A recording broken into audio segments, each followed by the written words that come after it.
I'm Chris Jakomick, and I live in Las Vegas, Nevada. Throughout my military career, I spent the bulk of my career out in Las Vegas. It was the first job I had as I was protecting some sensitive resources out there at Nellis. I would deploy to Kuwait early on in my military career with a larger weaponry system to support Operation Southern Watch. And then from 2003 to 2006, I was part of the emerging drone mission for the United States Air Force and Department of Defense. We were fighting the wars in Iraq and Afghanistan from our backyard. You'd be in war for 12 hours of your shift, and then you'd drive home to your apartment here in Nevada. So psychologically, it was very odd. Like, you felt you were in the combat zone every day because you were seeing it on the screens and it was that important, but I don't know what it did to the human psyche at the time.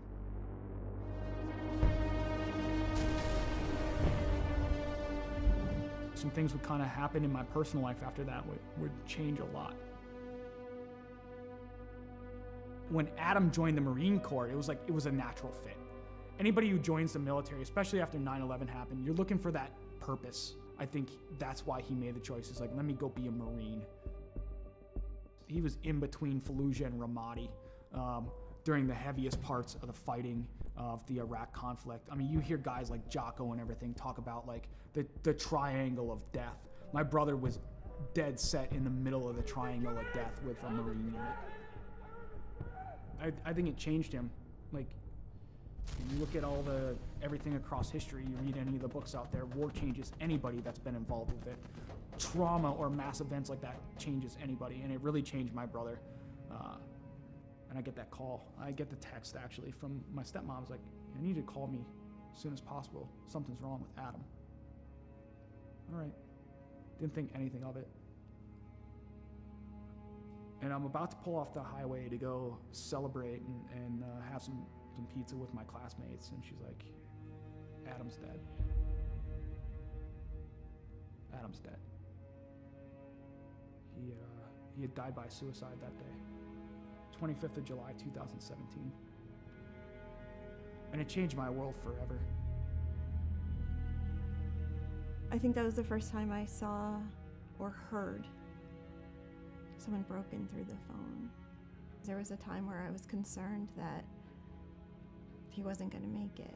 There were times I thought, we're going to have to camp out outside of his house, or we might get that phone call.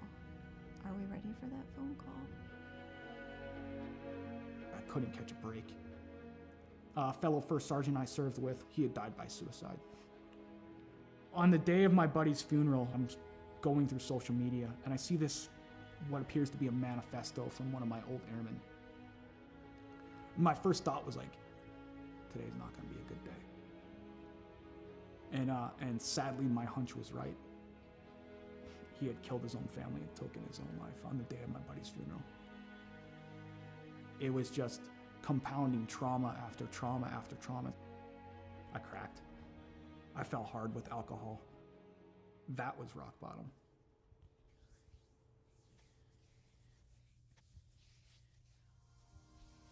I first heard about Mission 22 just by like surfing the internet and looking on there and seeing some of the programs that they had available. I was like, something seems right about this. To be in a program like the R&R program with them and the innovative things that they're putting together, I've not seen in any other veteran nonprofit. It's putting all this stuff together to heal in the most effective way possible. They're making you do a lot of the hard work through reading, through audiobooks, through physical fitness, through nutrition, open discussion, critical thinking, neuroplasticity and cognitive feedback to where you're developing the brain more. It's given me a chance to regain my life.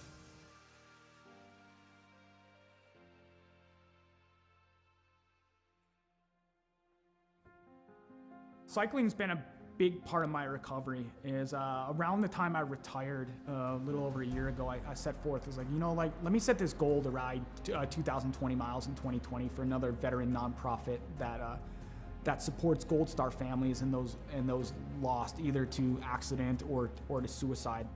Every time I got on that bike, I was like, you know what? There's a name, there's a dash that I'm gonna honor today. Not the dates on the gravestone. It's like, I'm gonna honor that life.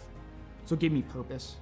And it just became like a release for me to where the pedals would spin and I would get out of my head for a little bit. physically I was starting to feel better. I could see the improvements, and I've tracked my data over the past year, and it's phenomenal on the growth that I've had on a bike. He's just on a mission and is relentless about it. You know, every day he pushes it. From the loss of his brother and a number of different trauma that he had gone through in his life, it was absolutely critical for him to find something that he could sink his teeth into. I think he's taken the ball and run with it with Mission 22, especially the R&R, the recovery and resilience part. I think it makes him stronger in the person that he is today. I don't know why I fell on the bike. It was just like, okay, it called to me, and then I kept going. So you know that scene from Forrest Gump where he just starts running one day and it ends up in Monument Valley in Utah? He's like, I'm tired, I think I'll go home now. I'm not tired yet. I'm not ready to throw the towel in like Forrest Gump did. I'm getting on that bike and I'm keeping on going because there's something about it. There's something about just getting out in nature, having that breeze in your face and seeing some of the beautiful landscape here in Las Vegas where it takes you away from the stressors and the challenges of the world for a little bit. And you can just appreciate the beauty that is out there and be in the moment.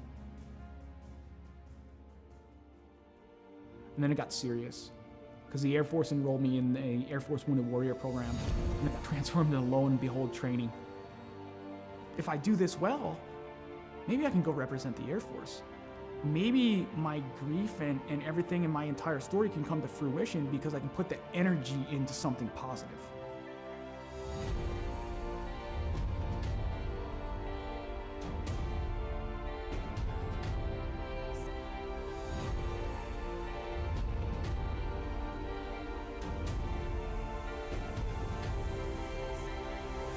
If I made the team, I'd just be overwhelmed with emotion. I suffered a lot of my trauma because of my military service, but at the end, it's like, I gotta be grateful that I'm allowed to compete in this because there are others who didn't make it home or lost the war at home that's what it's about.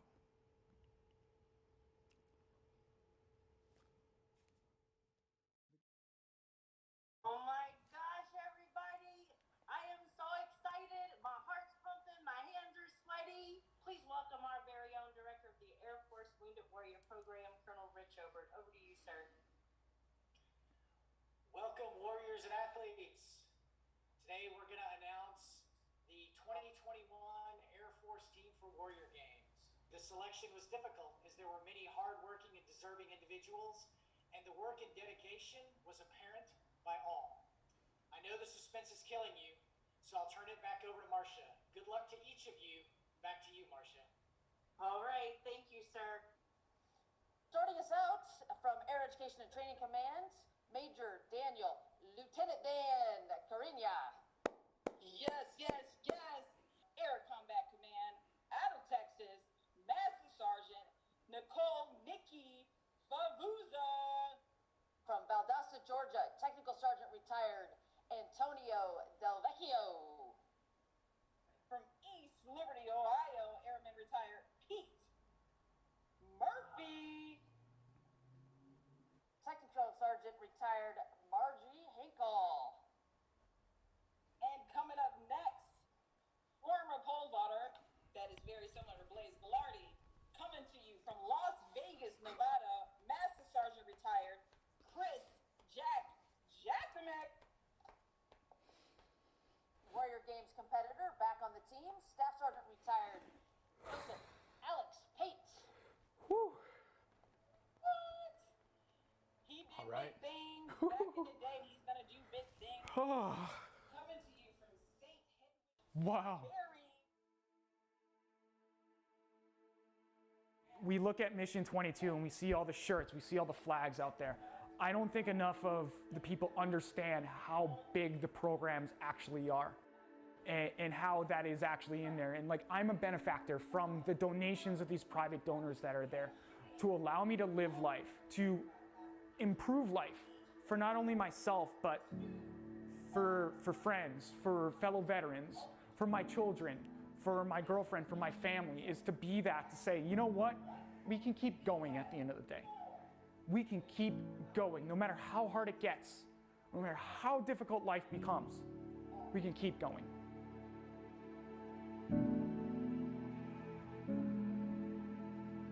We have this value in the Air Force, this belief, a wingman concept. We're gonna take care of each other. We've got each other, and it gives us hope, right? And so if you have been knocked down, I say this a lot, by the baseball bat of life, right? You're on the ground. If you know that someone's got you, it's got your six, no matter what, that's gonna help you get back up again. And that's part of Mission 22, I think, for him. That connection, that human connection, that's what's gonna save us. Yeah, that's what saved him. He can be a light in darkness. No matter how dark that spiral is, to know that someone got back up again and navigated their way out, that they can get through it too, that they are not alone. Not for one moment of one day. That's what he could be. He could be a beacon of light.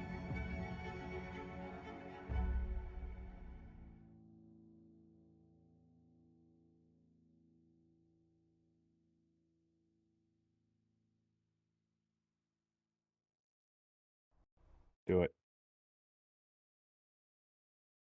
Welcome back to the stream. It is Friday night. That means it's time for Gears Unlimited Friday Night Lights. We are in week 3. This week we travel to the great state of Pennsylvania to do battle on the track known as Williams Grove. We had a little bit of technical issues here. We are getting those straightened out and getting ready to go live here. As always here at Got Your Six Racing Network, you are going to go along with us as we communicate with the drivers in the drivers meeting. We will call them to grid. So you ride with us as you do every week. And as always here at Got Your Six Racing Network, we are racing for awareness of veterans issues. 22 veterans a day take their own lives, which is 22 too many. So throughout the night, you'll see us play promos from businesses and companies out there doing great things for veterans. If you know a veteran out there, maybe you haven't heard from them in a while, man, reach out. Let them know you're thinking about them. You never know, that conversation could save a life. All right, Chris, I think it's time to call the drivers off the track and get this week 3 underway here at Williams Grove. Yeah, Joe, let's do it, brother. Great job, Scott. It's great job scrambling on the intro. You know, you're pushing a lot of buttons and talking at the same time, so tip of the hat to you. Let's get these drivers ready to run this race here. All drivers, clear the track. All drivers, clear the track, please. In typical military fashion, we hit it right at 1600 on the nose. Nicely done, nicely done.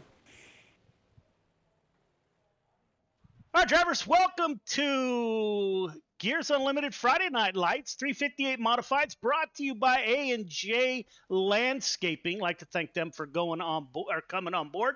We have a few rules we'll go through. Most of you know them already. In case we have anybody new, at the end of the race, top 3 are to head to the flag stand for photos. If you do not show up for that photo, you will get an EOL next week. If you do not show up in our Discord following the photo for an interview, that is also an EOL for the following week. Intentional contact will not be tolerated at any time.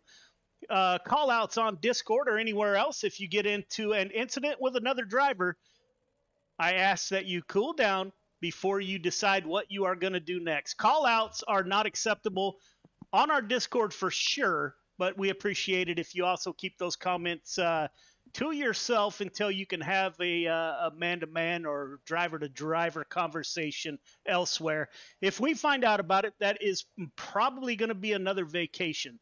Call-outs, let's see, excessive blinking. If your car starts blinking, first time we'll give you a warning. Second time, we'll send you to the end of the line, and the third time, you'll be asked to exit for the night.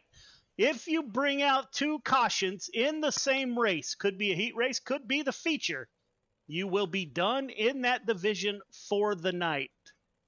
Got that. Don't forget, those of you that get up early in the morning, tomorrow morning, we will be running the 358 Modifieds fixed right here at Williams Grove, 6 a.m. California, so that's 9 a.m. Eastern Time, as a recruitment race. All will be invited, so it's going to be an open recruitment race.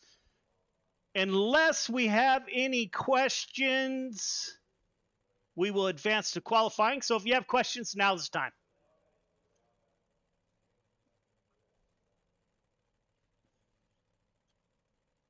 No questions heard. Welcome to week 3. So you have, how many weeks is that? Help me out, Chris.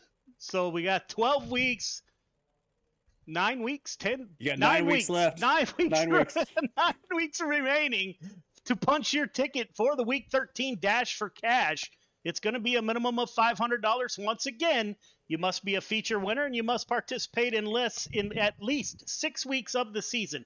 So that's coming up also. No questions heard. We will advance to qualifying. We wish you good luck. God dang.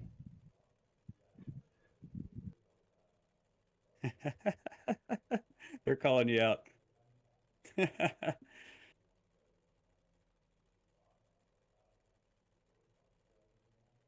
Yeah, it's funny, Joe. I was told there'd be no math for helping you broadcast, so I was caught off guard by your 9 or 12 minus 9 question or whatever it was. Chris Well, let's go Hannigan to qualifying. Chris Hannigan in the booth with us again this week. I am having a huge problem talking tonight. Apparently, we had a little bit Joe, of the night got off to a rough start, man. Technical difficulties, session mishaps. It's all good. We're going to recover. We're going to recover well. It is qualifying time. Cars are getting on the track. The water truck went out, let everything get nice and tacky once again.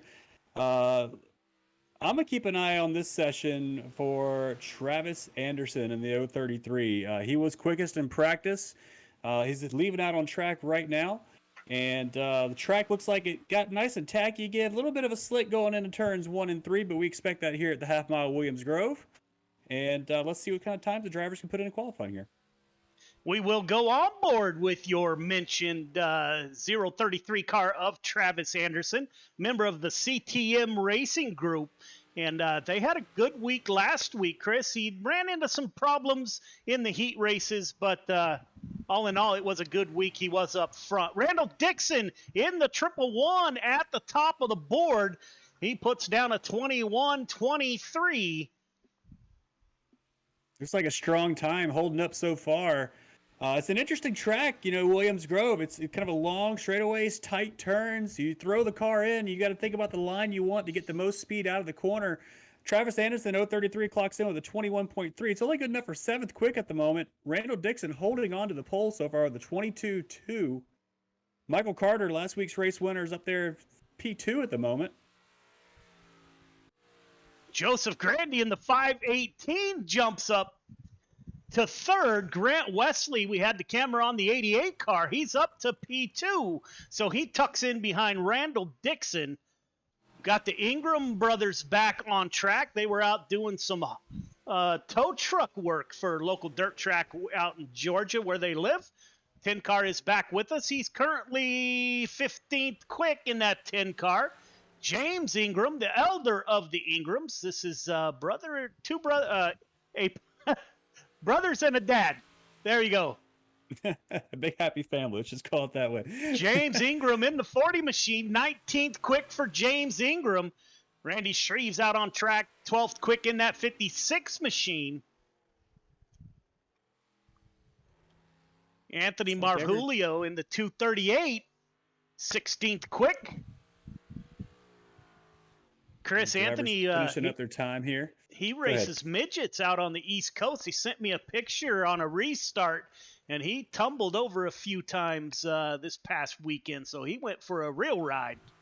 Well, I'm glad he's all right, man. That stuff, racing on the simulator is one thing. You tend to be a little more aggressive than you would in a real car, but you never want to hear any of our guys getting into an actual, a real-world altercation on the racetrack, and I'm just glad to hear he's all right. Hopefully not too much damage to the car.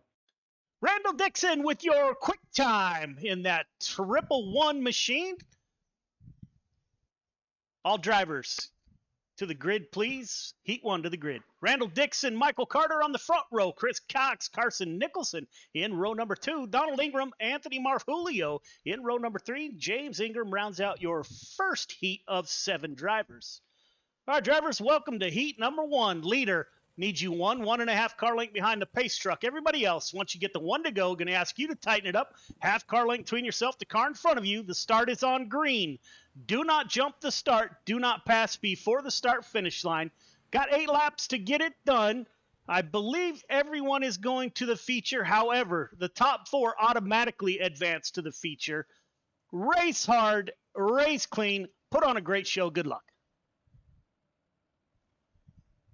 Drivers working their way around into the pace laps here, trying to get in position and get those clunky 358 modifieds who drive really bad at slow speeds here, trying to get them in position, ready to go as we get ready to go green for Heat 1 at Williams Grove. So Randall Dixon, he has not started on the pole before, so he's kind of new to leader. Pull up to the pace truck, please. 1.5 car length behind the pace truck.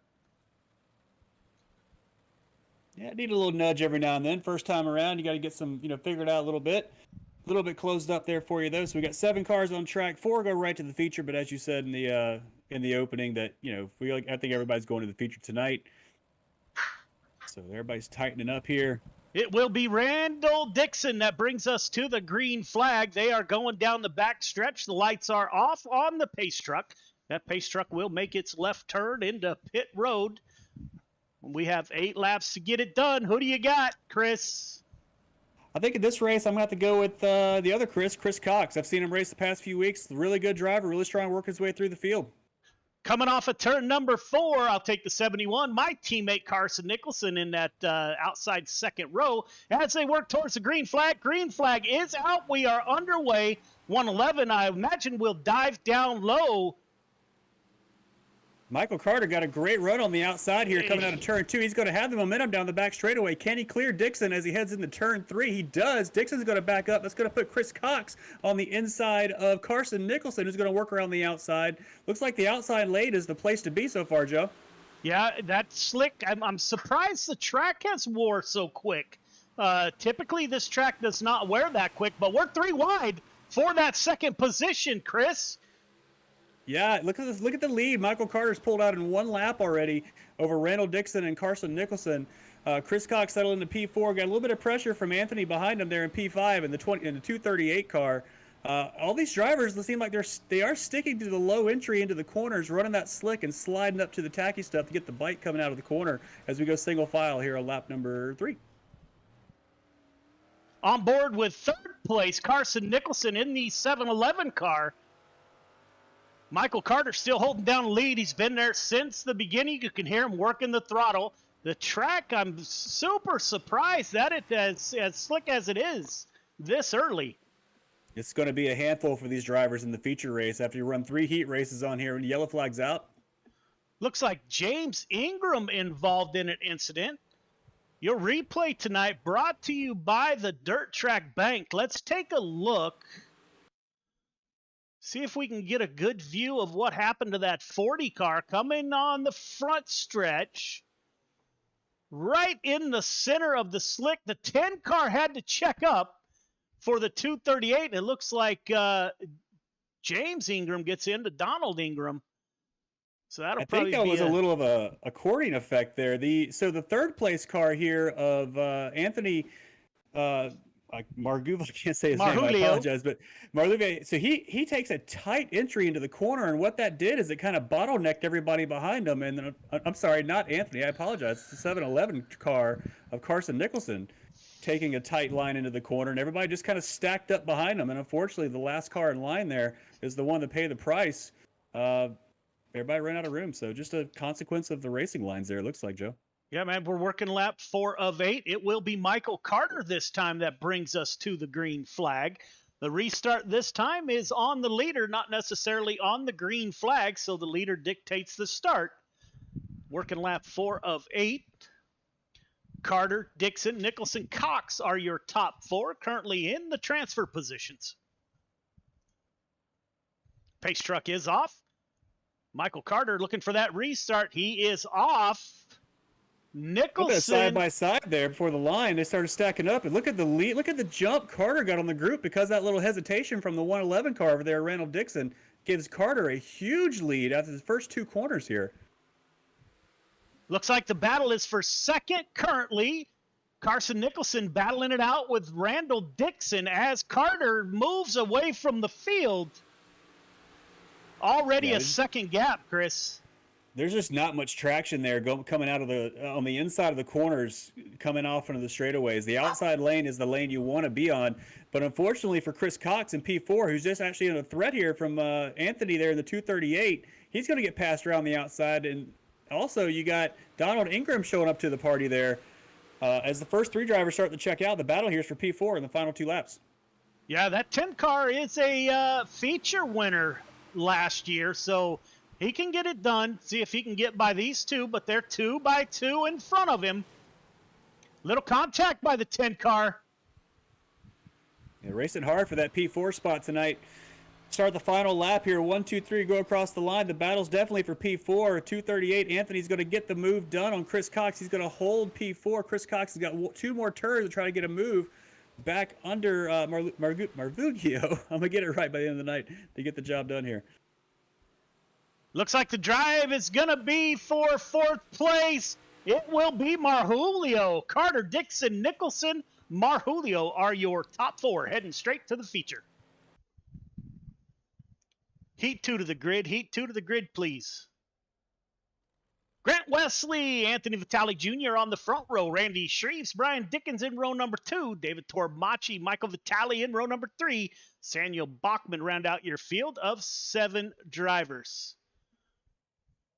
All right, drivers, welcome to heat number 2. Leader, I need you 1.5 car length behind the pace truck. Everybody else, once you get the 1 to go, tighten it up. Half car length between yourself, the car in front of you. Start is on green. Do not jump the start. Do not pass before the start finish line. You got 8 laps to get it done. Top 4 heading to the feature. Race hard, race clean. Put on a great show. Good luck. 88 car is going to be stout on the inside of that front row, but Anthony Vitale Jr., he doesn't run with us much, Chris. He does. He's drives a modified in real life, actually. So keeping my eye on that 21. I think the outside lane is where you want to be on these restarts, Joe. From what we've seen, there's just no grip on the inside of turns 1 and 2. To get the move done. So I think if you're Anthony Vitale Jr., you're in a great spot here on this on the initial start here for this heat number 2. What's the game plan though if you're Grant Wesley in the 88? Do you try to you can't really get a jump on the first start, but do you try to just slide it in there and to get that high lane coming out of turn 2, or do you try to just take it easy and just get your car across the line here for the heat race? You're not really pushing too hard. It's not the feature, right? Typically, the leader is able to get that run in 1 and 2 and get a lead over second place and slide up and get on that high line. It did not work out last week as we saw Michael Carter cover that top, but I would anticipate the majority of the time the 88 is going to be able to get a run through 1 and 2 and slide up and get on the high side. We will see as we are coming off of turn number 4. Grant Wesley on the point, looking for that green flag as they work towards the flag stand. Green flag is out. We are underway. I don't know, Chris. Another great start on the outside of row number 1.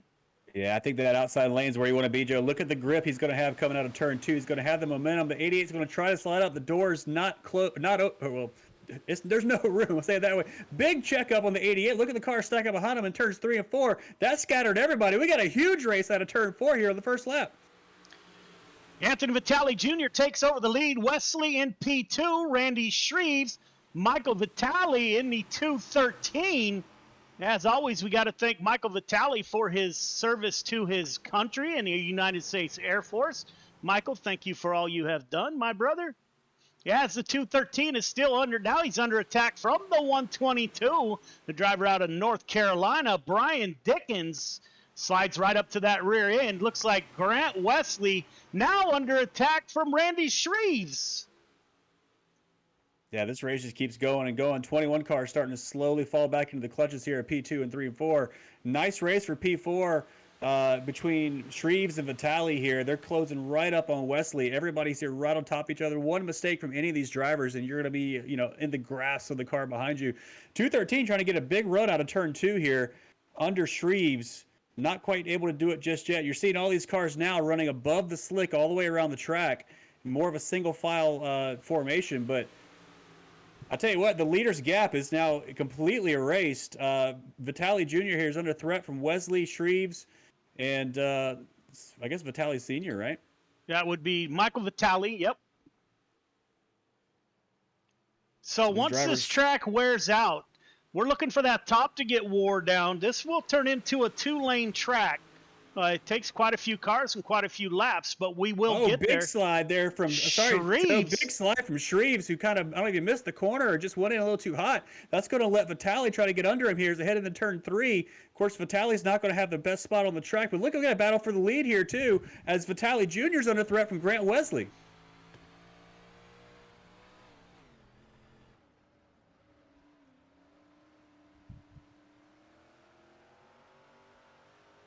Vitali able to hold on to that spot as Wesley falls back in line behind. Shreves running P4, Vitali Sr. running P4. Shreves running P3, Vitali running P4 as we start the final lap here, Joe. 1 to go. Anthony Vitali Jr. on the point, followed by Wesley Shreves and Michael Vitali. They have 2 more corners to get through. 88 pulls right up on that bumper. Wesley going to give the outside a look. Can't get the drive off. Vitali, Wesley, Shreves, Vitali are your top 4. Another great heat race. Heat 3 to the grid. Heat 3 to the grid, please. Joseph Grandy, Cale Smith on the front row. Travis Anderson, Anthony Morano in row number 2. Jesse Ingram, Billy Roberts in row number 3. John Morano rounds out your field of 7 drivers. All right, drivers, welcome to heat number 3. Leader, 1.5 car length behind the pace truck. Please, everybody else, once you get the 1 to go, tighten it up. Half car length between yourself, the car in front of you. The start is on green. Do not jump the start. Do not pass before the start finish line. 8 laps to get it done. Top 4 heading to the feature. A race hard, race clean. Good luck. It would not be a Friday night, Chris, if I didn't go on board of the 32 car. That's Anthony Morano. And say good evening to his wife, Sherry, who he carries on board all of his cars. Sherry out in Florida. They made it through the storm. So, Sherry, if you're out there, thank you for your support of Anthony and for the support of what we have going on. As a pleasure. As always, it is a pleasure. So thank you for that. Good stuff there, Joe. Good stuff. We got one more heat here before we get into the mains. 2 Moranos in the field, like you said. Some familiar names, Jesse Ingram, Travis Anderson here as well. This should be a good heat. Only 8 laps around. Of course, that track is getting slicker and slicker. The lane is getting wider and wider. The groove there on the outside is not very wide. We've seen both races, the outside of the front row is where you want to be on these starts. So if you're someone like, Cale Smith sitting in P2 right now, you're probably in a pretty good spot here to get a good lead here coming out of turn 2. Yeah, man, you got 2 CTM boys in here, Cale Smith and Travis Anderson in the 033. It looks like that outside is the place to be, as you mentioned, Chris. It will be Joseph Grandy. This is his first season with Gears Unlimited Friday Night Lights. He's coming off a turn forward, looking for the green flag as we make that long, slow crawl down the front stretch. Green flag is out. We are underway. 8 laps to get it done. Top 4 heading to the feature. A lot of bumping there going across the start-finish line on the start there. I'm surprised the green came out, but we are underway. And just as expected, side-by-side coming out of turn 2 with our leaders, you've got Joseph Grandy on the on the inside, and there goes our Cale Smith into the lead out of turn 4. Put the 115 at the point. Grandy falls back P2. Travis Anderson in that 033 makes contact. The 32 and the 33 make contact. He's able to hold on to it, but that puts the 32 up into P4 momentarily. The 99 car of Billy Roberts. As always, Billy Roberts, the owner-operator of Gears Unlimited. Billy, thank you for your continued support of not only Gears Unlimited Friday nights, but you will see his name on many cars out here. So, as always, thank you for your support. Up front, Cale Smith and Grandy pulled away from the field, Chris. Yeah, that yellow, actually no yellow thrown, but the biggest loser in that whole exchange was Travis Anderson, dropping all the way down to P6. Of course, we don't have enough cars here to actually send drivers home before the feature, so not a whole lot of pressure. Just going to impact that qualifying position for actually you start the feature race tonight. Nice battle here for the lead, though, Joe. They're still racing hard as we work halfway through this heat. You've got Joseph Grandy running right on the rear quarter panel of Cale Smith. Looking inside, actually coming out of turn 4. Can't get the traction down, but let's see what he can do here through 1 and 2.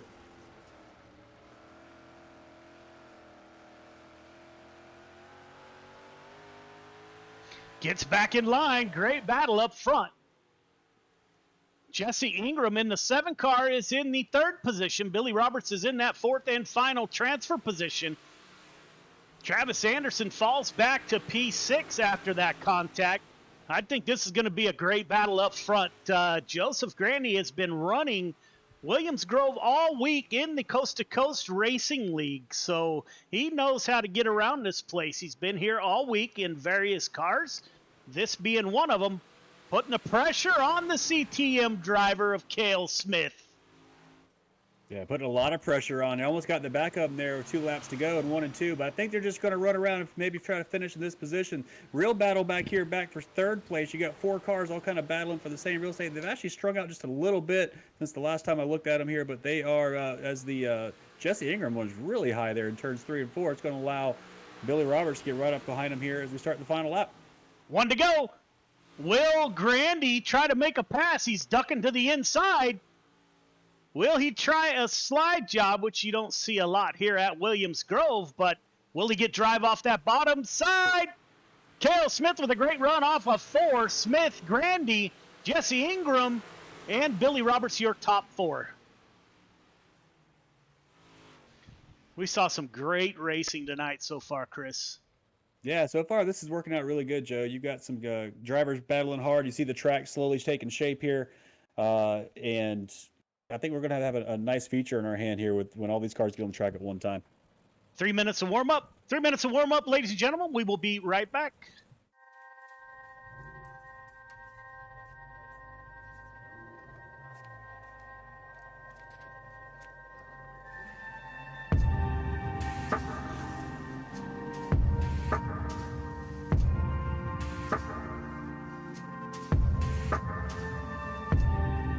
Our biggest thing is getting the word out, awareness of Mission 22, the struggle as it is to fight PTSD and suicide.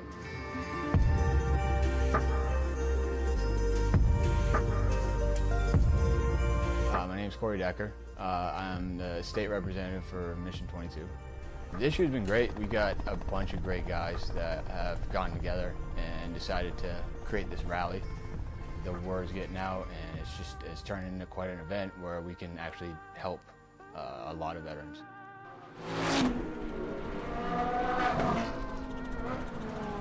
It's a great event, but you really have to go and see it for yourself, and it's really one of those things that's an experience. Just going that weekend, we've seen how it changes people.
Feature to the grid, please.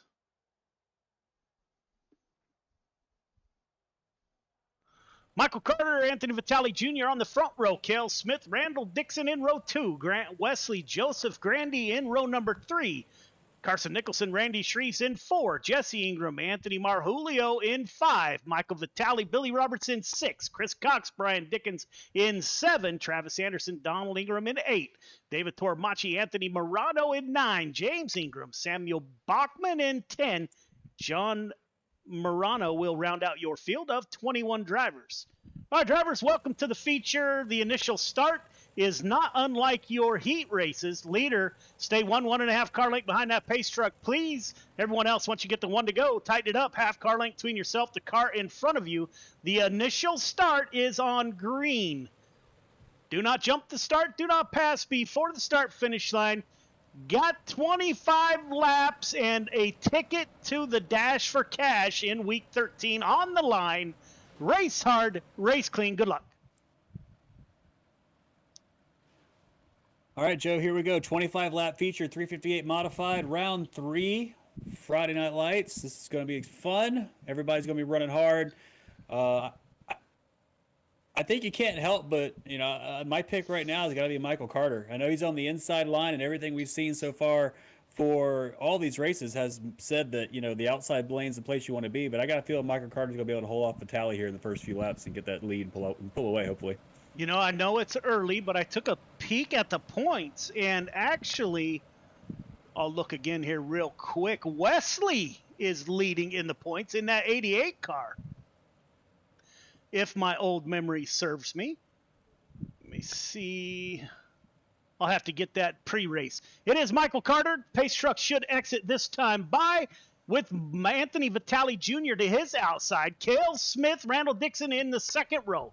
So CTM drivers in the first and second row. So, again, like Chris said, 25 laps to get it done. They are coming off a turn 4. It is Michael Carter looking for that green flag.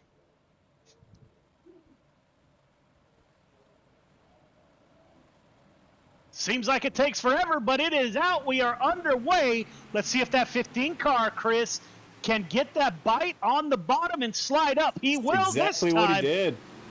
That's exactly what it did. Got a nice bump in the back from Vitale there. That's going to let the 88 come up the inside of both of them. Grant Wesley going from P5 to P3 maybe here on the first lap. He's going to settle in for P4 as Vitale runs really high out of turn 4. He's going to let Cale Smith in the 115 go inside. We got a yellow on the track. Looks like David Tormachi and John Morano. Sorry about that, ladies and gentlemen. I am dog sitting for my grand puppy this evening, so I got a house full of French bulldogs. So let's see what happened here. Coming out of turn 2 down the back straightaway here. Did he get a little bit of that wall where it cuts back right there? No, he missed that. Let's see. It might have been something going into turn 3. Tough. The driver out of Montana here. It looks like I don't see anything yet. 10 car checked up. The 122 got sideways. There you go. Yeah, 2 different accidents right there. One, the 122s, what kind of went around in the middle of them, caused everybody to check up. Caused, looks like a rollover there for the 33 car. So that's the 313 and the 33. So that's a 3-3 on 3-3 violence right there that just happened.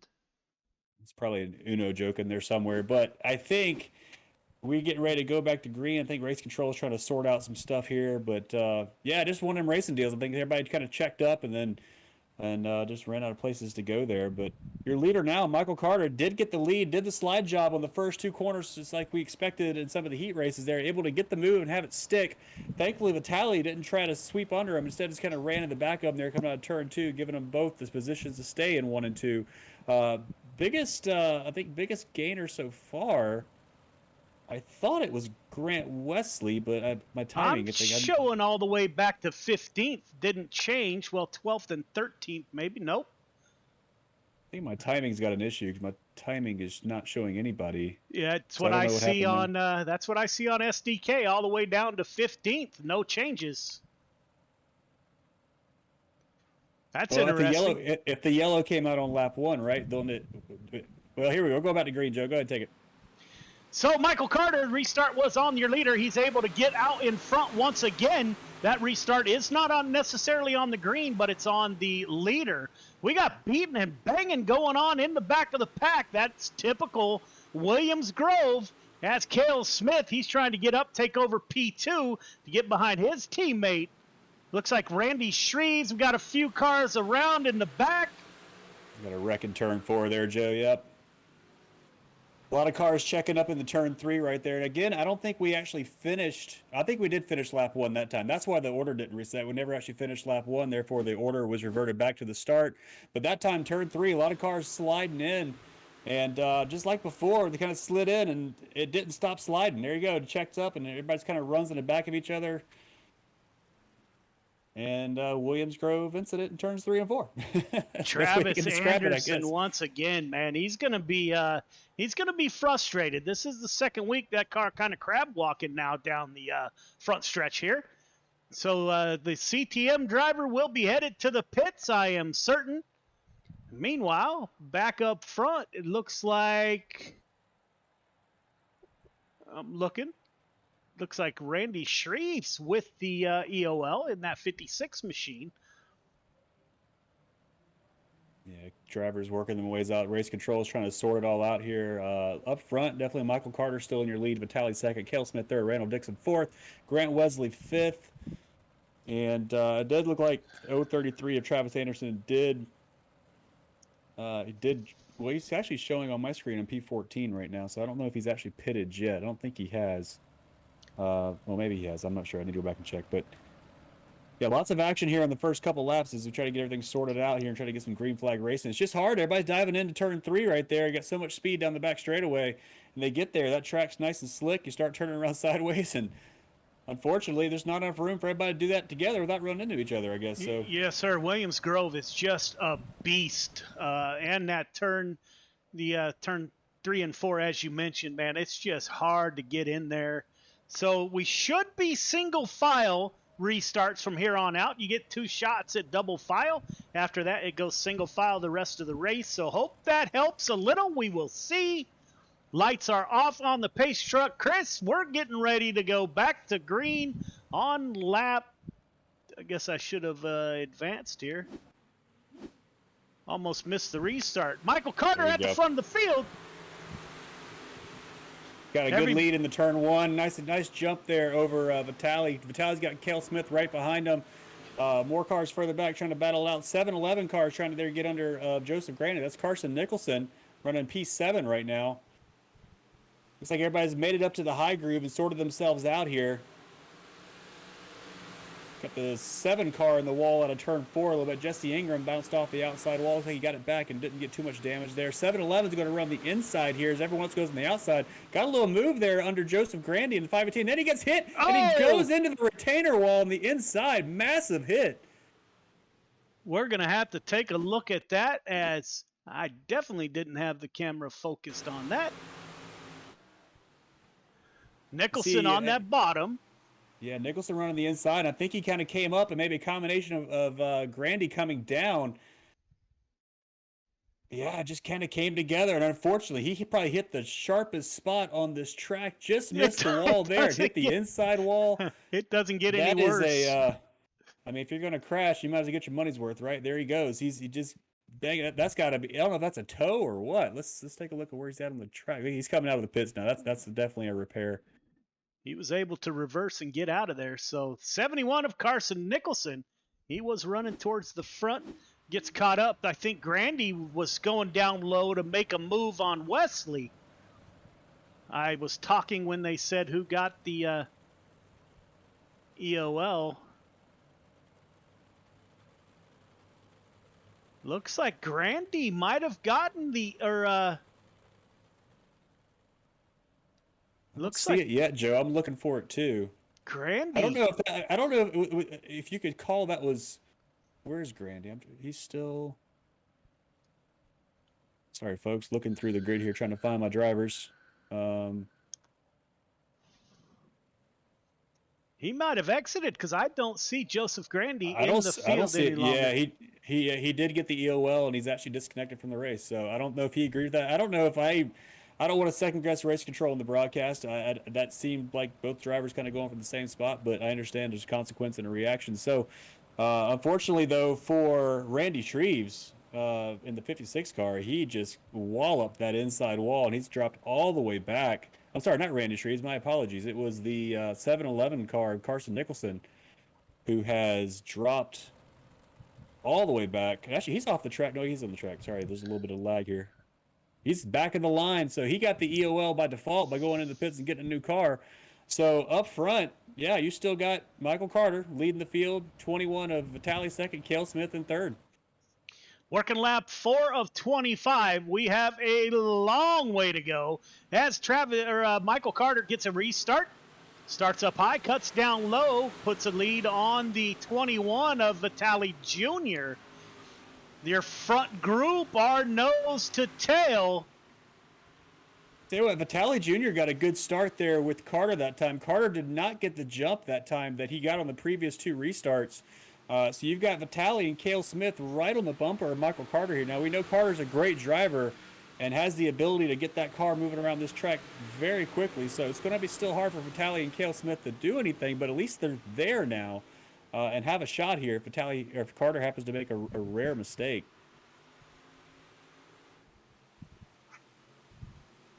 Carter, Vitaly, Smith, Dixon, Wesley, your top 5. Looks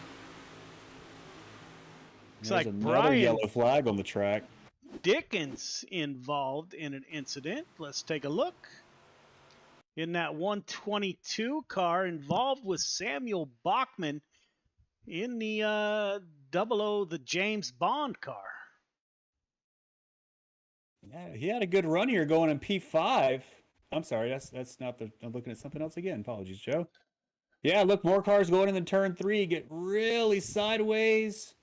Looks like he got a little help from the 99, pushed him into the 122. Yeah, 122 was going through there a little bit sideways. It may have caused him to check up just a little bit. And of course, unfortunately, the 007 car of Samuel Bachman was right there to greet him. So, man, that's a tough incident too. Just everybody filing in there, and unfortunately, just run out of room. Looks like the EOL was going to be given to John Morano in the 33 there for that incident. So he's going to drop back to the back of the field. Man, I don't know, Joe. This looks like fun. I might want to get out there in the late model and actually try this here in about the next 45 minutes. See if I got to tell you, I was out here in a 360 sprint car on Monday, and it is absolute just madness. It's chaos. You gain so much speed down these straightaways that when you hit the corners and you got, I don't know, 10 or 12 drivers hitting the same corner at the same time, it's kind of a crapshoot depending on where you're at, how far you slide. And, yeah, it has been, as I put out on Facebook today, it has been a beast this year or this week. And it's not getting any easier to drive as that track gets slicker and slicker. So you see these drivers moving up right against the wall, trying to get any kind of grip that they can. But you're right, Joe, just so much speed down here. And these cars, these 358s are not the easiest to handle. There's hardly any downforce on these things, and so they just slide very easily. So hopefully these drivers can figure this out here, as we only, after, feels like we've been running here for 15, 20 minutes. We've only done 7 laps of the race in green flag. So looks like we're going green this time by. Michael Carter out front, Anthony Vitaly in second place, Cale Smith in third, Randall Dixon in fourth, Grant Wesley rounds out your top 5, and Michael Carter is going to take us to green. Yes, sir. Pace truck is off. We might run out of time here, Chris. Anthony Vitaly Jr. gets another great start. Does not let the 15 car get too far out front. I think he's figured out those restarts, Joe, because every time he seems to be a little closer to Michael Carter. I know Vitaly wants to get that win from Michael here. So we dive into turn 3. Carter's going to run really high. That's going to let Vitaly get up under there a little bit. A little bit different entry lines there for both those drivers. But Cale Smith here is right on the bumper of Vitale. I don't think that entry worked out for Vitale. They got a little more room in 1 and 2 than we do in 3 and 4 at the moment. You see Cale Smith here working hard, trying to get any kind of traction he can, trying to find where's he going to get the grip to get around Vitale here to get his shot at Michael Carter. He's coming out of turn 4, starting lap number 10, I believe, of 25, and another yellow flag. Looks like Billy Roberts involved this time.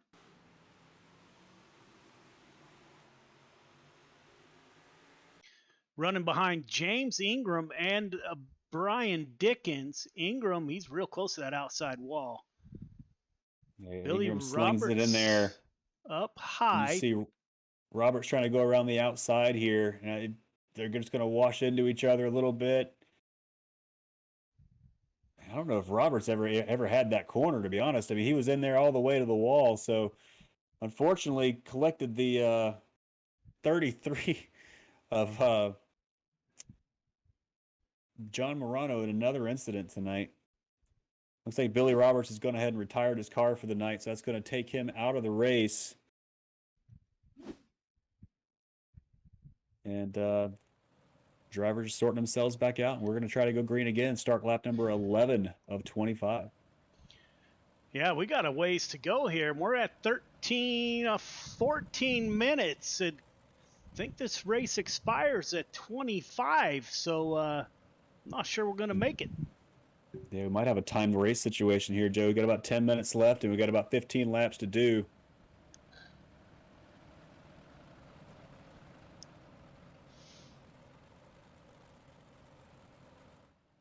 Have to make sure I set that up different next time we come to Williams Grove. Give them a little extra time, maybe. Or maybe not. I was taking a listen there to race control. They're giving instructions to some drivers here. I think they're trying to go back green as quick as we can, but still some drivers out of place, so they're trying to sort that out. But yeah, Michael Carter out front still got it on the lead, got it from the start. Start at P1. Vitale, Cale Smith, Randall Dixon, Grant Wesley, all still holding their starting positions here. Just shows you the Sorry, once again, listening to race control. Yeah, just shows you the power of the heat races in the starting positions, especially at tracks like this where it's just so hard to overtake, and also so hard to get some green flag racing, it looks like. Yeah, here if you can get up front, man, that's almost key.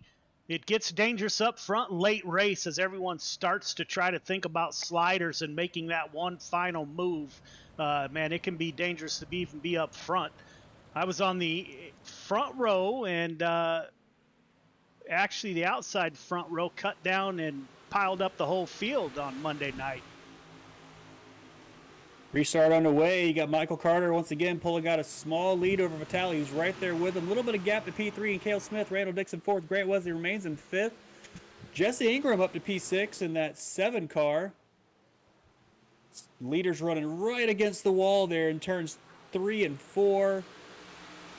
Not much room for error. If any one of these drivers just clips that wall with their right rear, you're going to see that wedge angle change very quickly, and therefore potentially an overtake happening here. As we are now working lap number 12, and I don't have the timing situation. Oh, we do. We have on minute 13, so we got a little bit of time here. We might actually get this done, Joe. But Michael Carter holding him up so far, holding him out. In the back, Carson Nicholson trying to work back towards the front, running with the 33 of John Morano. Looks like Carson Nicholson's going to get it done on the inside. Travis Anderson ran into some issues early. He is up to P11. Anthony Morano in the 32 car. He's up. Now Anderson makes a pass. Chris Cox in the 515. Last season's champions running back P9. Vitale Jr. in the 213. He's up to P8, up 3 from his start. The Mass Mafia driver, that's the 238 of Anthony Marfulio. He's up 3 to P7. James Ingram in that 7 car, the second of the Ingram brothers. He's up 3, up to P6. Your top 5 have not changed since the drop of the green flag. As Chris said, that's Michael Carter, Anthony Vitale Jr., Cale Smith, Randall Dixon, and Grant Wesley. As we're coming to lap 16, of 25. I'll tell you, Chris Cox, or it's going to be Cale Smith in P3 is looking awfully racy. I think Michael Carter's got the wall a little bit there in 1 and 2. Caused him to check up a little bit. No, top 3 are right on top of each other. 21 car Vitali, and Cale Smith gets in the back of Vitali there a little bit. So you got a nice race here for the lead here, Joe. 3 cars going at it for that podium position. Randall Dixon in that 111 car is the first car on the outside looking in. We'll go on board with that 115, Chris. See what it looks like from the driver's seat. He's getting a good run into turn 3. He's Can he get drive off the bottom? Yeah. Going to do the slide job here in a 1 and 2. He does. He goes on the inside. He's going to try to slide it up. The door is not closed yet. He can't quite get it done. Vitali holds on to the outside there. Cale Smith's going to drop back just a little bit. Cale had his opportunity, tried to make the move there, couldn't get it done. So Vitali's going to set his sight on Michael Carter here with about 6 laps to go. Cale gave it his best effort right there, and unfortunately just couldn't get the room. Your points leader, Grant Wesley, currently running in P5. Michael Smith is second in the current points. And as you can see, he's leading. Michael Vitali is fourth in the points. Joseph Grandy, who exited, was third in the points. As the 515 car's breaking away a little bit from that 21 car is Anthony Vitali Jr. He's saving a little bit here to change up his line in the last couple laps, looking for that late race pass. I tell you what, the interval looks like it's dropping a little bit here. I mean, Carter was pulled out by a little bit further now. You got 1 car length separating these two. Now maybe half a car length as they work out of turn number 2 with 4 laps to go. Cale Smith's dropped back. He's probably out of contention here for the top 2. But Andy Vitali is running hard here to try to get Michael Carter on these final laps to try to get that win. I see lap traffic up front, Chris.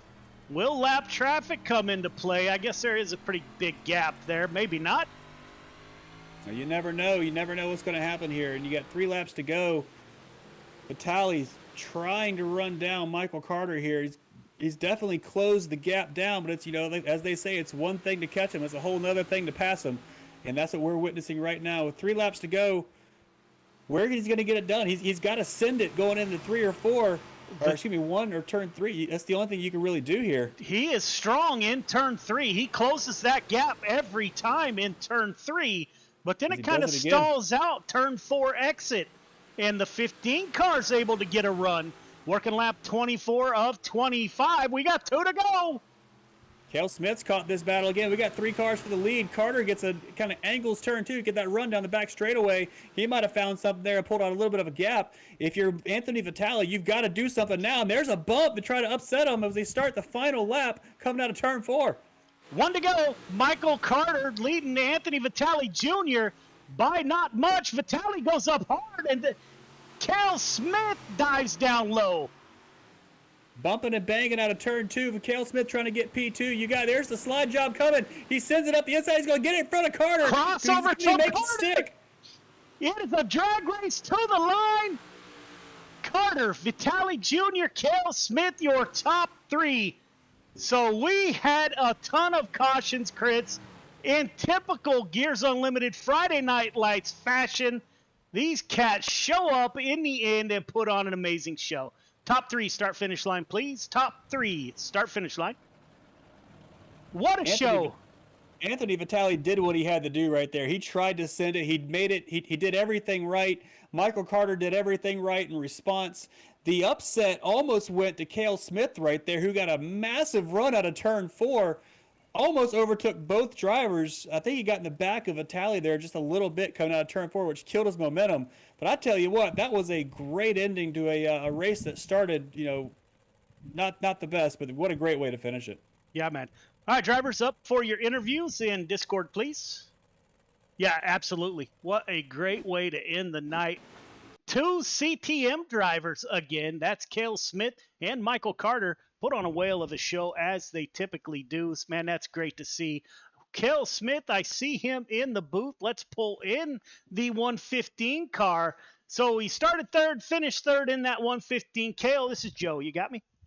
Hey, Joe. Yeah, I got you. Man, that was a rough one. However, that ending was amazing, man. Walk us through your night. Yeah, man. I'm not really sure what was going on in the back there with cautions. I know it happens quite a bit here. It's just what it is. They're racing, but yeah, up in the front, Highline was dominant. Trying to make something happen. Anthony was tough to pass, and of course, Michael just always runs a consistent quick laps. It was fun. The ending was trying to make something happen there. It's a good fun race. Yeah, Anthony dove down low in 3 and 4 on that final lap. Did you think about going down low, or were you going for the outside? To be honest, I was hoping he would go down low, and then I was thinking I could keep the run up top and maybe get at least the second place there. But good move by him. He almost got the win. It was a good finish. Yeah, man. As Chris and I were talking in the booth, man, these always end amazing. 2 CTM boys in the top 3, man. Who do you want to thank for your podium finish? Hey, CTM Motorsports, Michael Carter, Travis Anderson was running tonight. I think he had a rough night, but trust me, once he gets up front, he's quick too, and he'll be on the podium.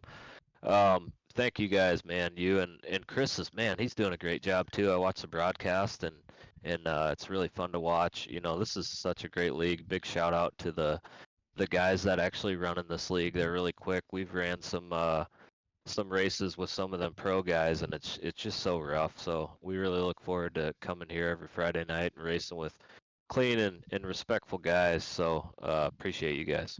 Yeah, man. We're gonna see you in the limited late models. Yeah, absolutely. I'll be there. All right, man. Hope to talk to you again. Good run. Thanks, brother. Thanks, Joe. Next, we'll get Anthony Vitale Jr. in that 21 car. He started outside pole. Anthony, this is Joe. You got me? I got you, Joe. Man, is this the first time we've talked? I think it might be the first or second. So you were in P2 behind Michael Carter. It looks like you took a peek a couple of times. What was your strategy through this race? Well, I just stayed behind him for most of the race and seen where he was a little slower than I was. And it just happened to be in 3 and 4. So when I got the one to go, I figured he was slowing down quite a bit in 3 and 4. Let me try ducking below him. I just couldn't keep the momentum coming off the corner. Yeah, Chris and I were talking on the broadcast, man. You were on turn 3 entry by the middle of 3 and 4. You were right on his bumper every time. He seemed to get a little run off of 4, but you were much quicker from the entry to the middle of 3 and 4, man. You pulled right up on that rear bumper. Yeah, so that's why I was trying to, try a little bit of a slide job, but I definitely didn't want to door him. So I was trying to keep it as clean as possible. Yeah, man, you guys, we had a ton of cautions. You guys put on a well of a show in the end, man. It was absolutely amazing. I'm glad everyone liked it. Yeah, man. Who do you want to thank for your podium finish? I'll thank everybody on the Vitale Motorsports team first, and Murano Racing. We've been hanging out and getting all these cars set up pretty good, and we've been doing pretty good for a small team. Everyone getting together and sharing stuff and going out practicing. We've been starting to make our mark, so it's been fun. Yeah, I talked to you guys all week long, and it started as kind of like we'll never get there. Michael and I talked multiple times throughout the weekend. Man, you guys are coming on strong. And I also caught the GY6RN logo on the back of that 21 car. So thank you for your support, my brother. Are you going to run the limited late models? I'm not going to tonight. No. All right, man. Have a great weekend. Great run. Thanks for contributing to the show, man. You put on a heck of a show. Thanks a lot. Yeah, man. Bye. Once again, Michael Carter in the 15 cars, able to hold off all comers. Michael, this is Joe. You got me? Yes, sir. Man, so you took another dash for cash position away. Walk us through your night, man. It's a good night. I Anthony there. He gave me a run for my money there at the end. That was pretty fun. But yeah, we had a good night. Them green flags starting on the bottom like that. It's kind of a little when the track slicks off, it's a little sketchy. So I had to drive it in there, and think I got he got in the back of me because had to check up a little bit there. So I want to apologize about that. But besides that, man, had a good car, and it was fast the whole night. Had that top side working, and it was fun, man. He rated me clean, and I appreciate that. Yeah, Anthony doesn't run with us often, but maybe we need to get him out here every week because the top three, you guys put on a heck of a show, man. It's another victory for the 15 machine. Who do you want to thank for your drive to victory lane, my friend? I think Randy Carter Painting, CTM Motorsports, Cale Smith, Travis Anderson, Redline Race Designs, Friday Night Lights, GY6RN, Dirt Track Bank, Top Tier Race Control, all the fans. Said thank you guys for putting this on, and congratulations to Anthony on his podium and my teammate Cale. Yeah, Appreciate man, that was fun to watch. I imagine it was pretty stressful behind the wheel, but Chris and I enjoyed the heck out of it, man. Great run. You going to run the limited late models? Yes, sir. I just logged in. All right, man. We'll see you over there. All right. Thank you, buddy. Yes, sir. There's the 358 modifieds for week 3. Chris, last thoughts. Last thoughts. I think we got a great first race here leading up to the late models and eventually the sprint cars tonight. Williams Grove is a beast of a track. You see the challenges the drivers are facing. Get a long straightaway, like you said, Joe. You throw all that speed into the corner, hope it sticks. And as you throw about 20 cars in there at one time, the real estate runs out very quickly. I'm looking forward to the late models and seeing how these drivers cope for those. We will take a quick break. When we come back, we'll be right back here at Williams Grove with the limited late models. So stay tuned. History repeats itself. History is always happening over and over again. So one of the ways to stop a theme, one of the ways to stop something from reoccurring is to first of all admit it.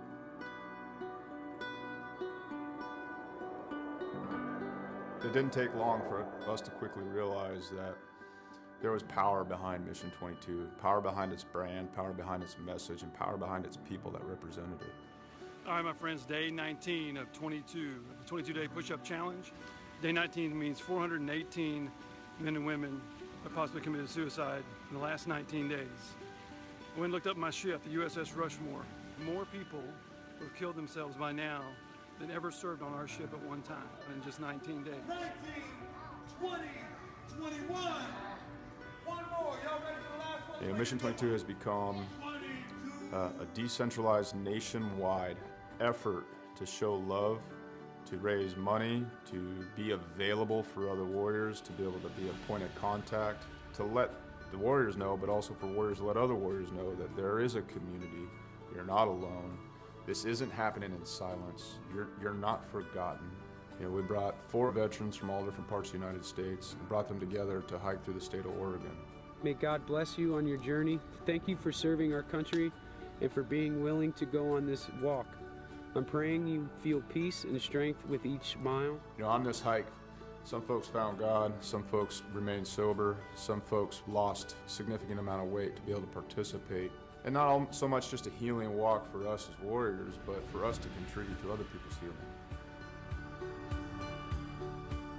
You know, this hike, we raised $12,000 for endobiogeny. Some of the folks on this hike, you know, they're going to be volunteers for this treatment. And I couldn't be more pleased and more proud because it was difficult. We had a lot of struggles.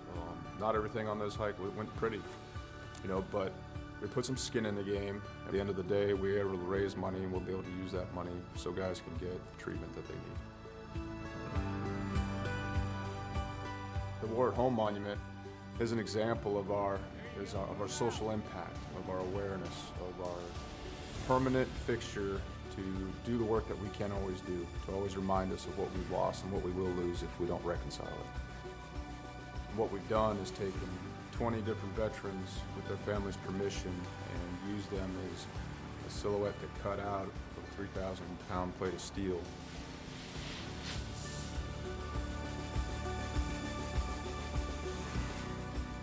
These warriors are placed in a V And this is to show the size of the problem. This is to show the empty space they leave behind.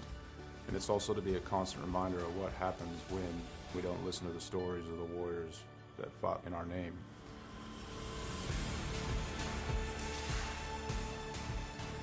Because it's not okay. It's not okay that everyone didn't know about veteran suicide. It's not okay that these things were a secret or left unsaid, or that it was shameful. It's not okay that it's shameful to suffer alone and suffer in silence, because if you ask for help, that you're no longer a warrior, that you're weak. Yeah. So I come back and I thought everybody else changed. So I pushed my family away. And it took a long time to really realize it, because I didn't want to look internally. I got my Class A CDL and hit the road. I was on the road for about 8 years trucking. And this makes me think about how insignificant all of the major things going on are. I mean, what, 1 million years ago, that blew up. And, over time became this. Whether it's hiking mountains or building monuments, it takes a community to heal a warrior. Warriors didn't get damaged and didn't become separated from the sunlight of the spirit on their own. It happened in the name of this nation. We can change the way we think about war, how we think about warriors, how we think about ourselves, and what we think we're going to do in the American community. We can do it now. We can do it here. And there's going to be another generation of warriors coming. We can set the tone to create a culture that grabs them up and loves them and smothers them in resources, in opportunity, right now.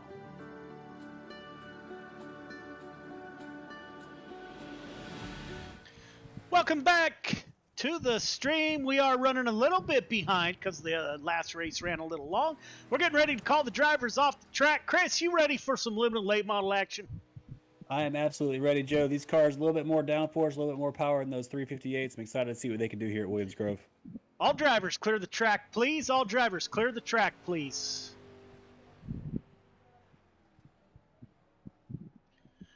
All right, drivers, welcome to week 3. Limited late models here at Williams Grove. Same rules as before. No interview, no photo after a podium finish. You get an EOL. 2 cautions in any race, heat race or feature. You're done in that division for the night. Intentional contact will not be tolerated at any time. You're looking at a suspension. Call-outs on Discord or otherwise. Don't do it. Don't message somebody. Cool down before you send a message. Excessive blinking, first time is a warning. Second time, EOL. Third time, you move to or you're asked to leave for the evening. We will leave the points at that as we're running a little bit behind. I'll take any questions, comments, or concerns before we advance.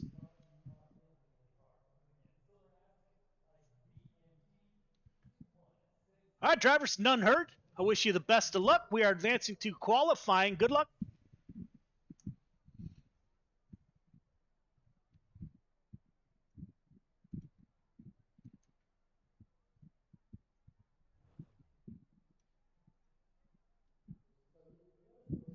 All right, Joe, no surprise there. Chris Cox, fastest in practice. Brian Dickens is second. Travis Anderson trying to rebound after another bad 358 start for the weekend, running P3. So 3 familiar drivers in the top 3 spots in practice.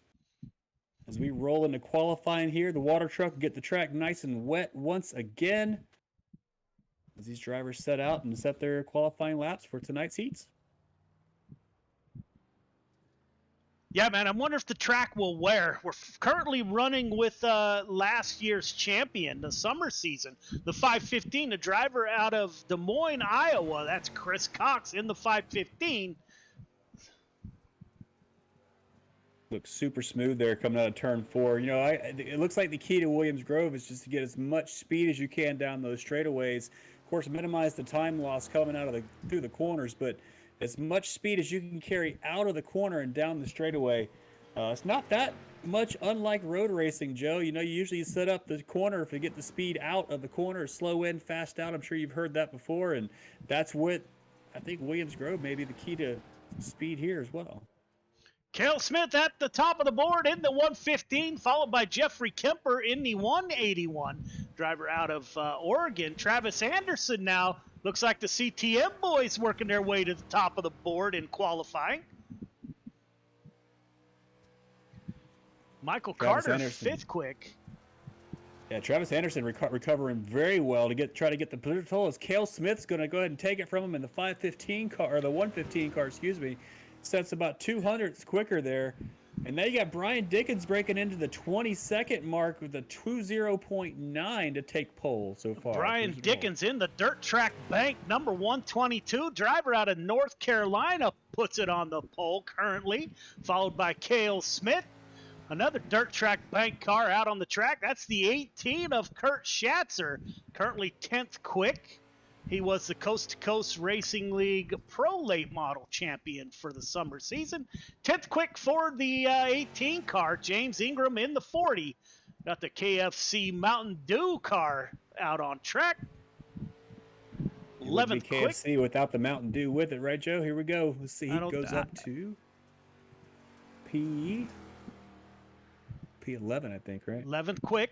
Anthony Marjulio, Mass Mafia, in that 238, coming for his first timed lap. Let's see how Anthony does. Anthony won a championship with us in the spring season. He's P7 currently in the sprint cars. So Anthony Marjulio is no stranger to victory lane. His girlfriend is pregnant, just bought a house out in Boston. So he's been a little bit busy, but he's back with us somewhat full-time in this fall season. 7th quick for the 238. That rounds it out. Looks like Randall Dixon is the only car we're waiting on. James Ingram is still out on track getting some practice. That looks like that'll do it. Brian Dickens with your quick time. Heat 1 to the grid. Heat 1 to the grid, please. Brian Dickens, Michael Carter on the front row. Travis Anderson, Anthony Marjulio in row number 2. Donald Ingram, Kurt Schatzer in row number 3. Zachary Trader and Randall Dixon in the 4th and final row. Leader, 1.5 car length behind the pace truck, please. Everybody else, once we get the 1 to go, tighten it up. Half car length between yourself, the car in front of you. Start is on green. Do not jump the start. Do not pass before the start finish line. Everybody heading to the feature, so you're racing for your starting position in the feature. 8 laps to get it done in this heat race. Race hard, race clean. Good luck. All right, Chris, I'm going to go out on a limb. I got to pick my teammate. That's the 122 car of Brian Dickens. I got to go with Brian. We've been together for many, many years. I recruited him probably 2 years ago. And he's been with us ever since. So I'm going with the 122.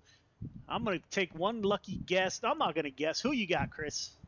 Well, I'm not going to curse him anymore. I think broadcaster's curse is a real thing, so I'm not even going to say his name. So I'm going to pick Michael Carter this time. I mean, obviously, he's strong. He's quick. He just won the 358s. He's on the outside of the front row, which we know that is a good place to be. The track is not slicked over. Obviously, the first session for the races tonight, so the inside line may be good, but that drive coming out of the corner is nothing to nothing to forget about. So I'm gonna pick Michael Carter in the 15 car. There you go. We both pick a front row car, so let's see how this plays out. I watched that. My other teammate, I got to pick my teammates, man. The 18 car of Kurt Schatzer in the dirt track bank number 18, coming from the outside of row number 3. So I suspect Kurt Schatzer to make some moves up through the field. Brian Dickens will take us to the green flag. They are entering turn 3. The pace truck is off. It is the 122 that will come out of turn 4. Take that long, slow crawl down the front stretch, looking for the green flag. 8 laps to get it done. Racing for their starting position in the feature. Green flag is out. We are underway. They're side by side at the line. Great start, Chris.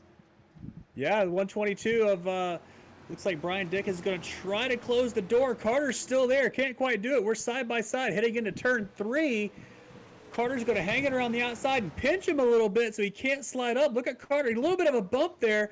So Dickens just kind of shoved Carter out of the way. That's going to open the door for Travis Anderson here on the inside, who sticks a nose in, gets it to stick. Looks like the inside line for these late models is the place to be at the moment. 238 of Marjulio is going to try to get in there as well. Michael Carter seems to be dropping back. He's going to fall back maybe P4 as Marjulio gets a line on the inside of turn 4. Carter's got the drive out of the corner. Looks like Marhuvio's going to follow line P4, and we have gone single file here after 2 laps. Whoa, teammates right there. That was just about as close as it gets. We're on board with second place, a 0.33 of Travis Anderson. That's his teammate, Michael Carter, below him. It couldn't get any closer than right there. Dickens opening up a little bit of space between himself and the 33. Kurt Schatzer gets into the back of the 10 car. That will bring out our first caution. It's going to give all these drivers a chance to do it again here. Let's see what happened to Kurt Schatzer. Again, your replay brought to you by the Dirt Track Bank out of Malvern, Iowa. Working down the front straightaway, you see he went into turn 1 and got the outside wall there just a little bit. May have affected his entry. Boy, he couldn't get any closer. That inside wall just makes contact with the 10 car. Yeah, just got in there and front made contact to the rear. It sent the 10 around. And, yeah, 18 just got the EOL to go along with it, so he's going to start back in the back. A little roll over there for good measure. But, yeah, so I think we get a double file restart here, Joe? It will be double file twice, and then we go to single file after that. So they should double it up here. We're working lap 5 of 8. Dickens, Anderson, Carter, Marjulio, your top 4. So if you're Travis Anderson now, you're going to be in the outside of row 1. The track's still pretty tacky, so you got a good opportunity here to get the move done. But I think the track has got some grip all around it still at the moment, so we don't have a lot of you know, like we saw in 358, the outside lane with the speed here. But let's see what these drivers can do. Yeah, and the restarts being on the leader on this one, not on the green flag, that's an advantage to that 122 car as he gets to pick when he wants to go, which usually creates a little bit of space. So I anticipate the 122 jumping out to a pretty good lead and taking the outside at the exit of turn 2. That's how I see it in my mind. Now, will it work that way? I don't know. We're about to see. Taking a quick look at the points, Chris. Michael Carter in first, Chris Cox P2, Travis Anderson, Jordan LaFawn, who's in Disneyland, believe it or not, made it through the storm. Talked to him earlier this week. Jordan LaFawn is alive and well out in Disneyland. And Jeff Kemper is in 5th in the points. So we're going green here, Joe. And I think it looks like it's going to be a single file restart. Drivers are all running nose to tail here. So let's see if Brian Dickens can get the launch here on Travis Anderson. Michael Carter in 3rd is going to be the spoiler to this party. You know he's aggressive and he wants to be up there. Let's go to green. Good start by the 122. Gets a little bit of advantage. CTM boys running 2 and 3. There's Michael Carter, wasting no time. Dove to the inside of Travis Anderson there. Got P2. Carter up to P2, Anderson to P3. Now you got 238 of Marjuvio there on the rear bumper of the 33 car. Trying to continue to push Anderson back, but Anderson's going to slide into P3, going to hold that spot. Everybody running the super low line here, so not a lot of room to get passes done at the moment. And Brian Dickens already pulled out a half second here in a lap and a half over Carter, Anderson, and Marjuvio. Zachary Trader is down in P5 at the moment, hanging on the back of these two, and then running nose and tail behind them. Kurt Schatzer, Donald Engel run up your final 2 cars. A little battle over there from the back of the field right now. They go side by side through turn 2. Working lap 7 of 8. We're coming to 1 to go. Dickens, as you heard, has a about a half second lead. Carter's cut that down a little bit. 1 to go. Dickens, Carter, Anderson, Marjulio, your top 4. Dickens runs a little bit wide out of turn 2. That's going to give Michael Carter a huge run down the back straightaway. Side by side, the turn 3 of the final lap. Dickens may lose that position. He does. He's going to try the over-under on Carter. Side by side at the start finish line. Who's it going to be? I missed it. That'll be Dickens, Carter, Anderson. I missed the shot. Had the camera on 3rd place. My goodness, what a great run to the finish. That was. Carter ran a little bit wide right there, and I mean, he just got under him. He took the win. Great, Heat 2 to the race. grid. Heat 2 to the grid, please. Cale Smith, Randy Shreves on the front row. Jeffrey Kemper, Chris Cox in row 2. Jesse Ingram, James Ingram in row number 3. Dan McLaren, Jaden Darling, who is race control, so he's not in the race.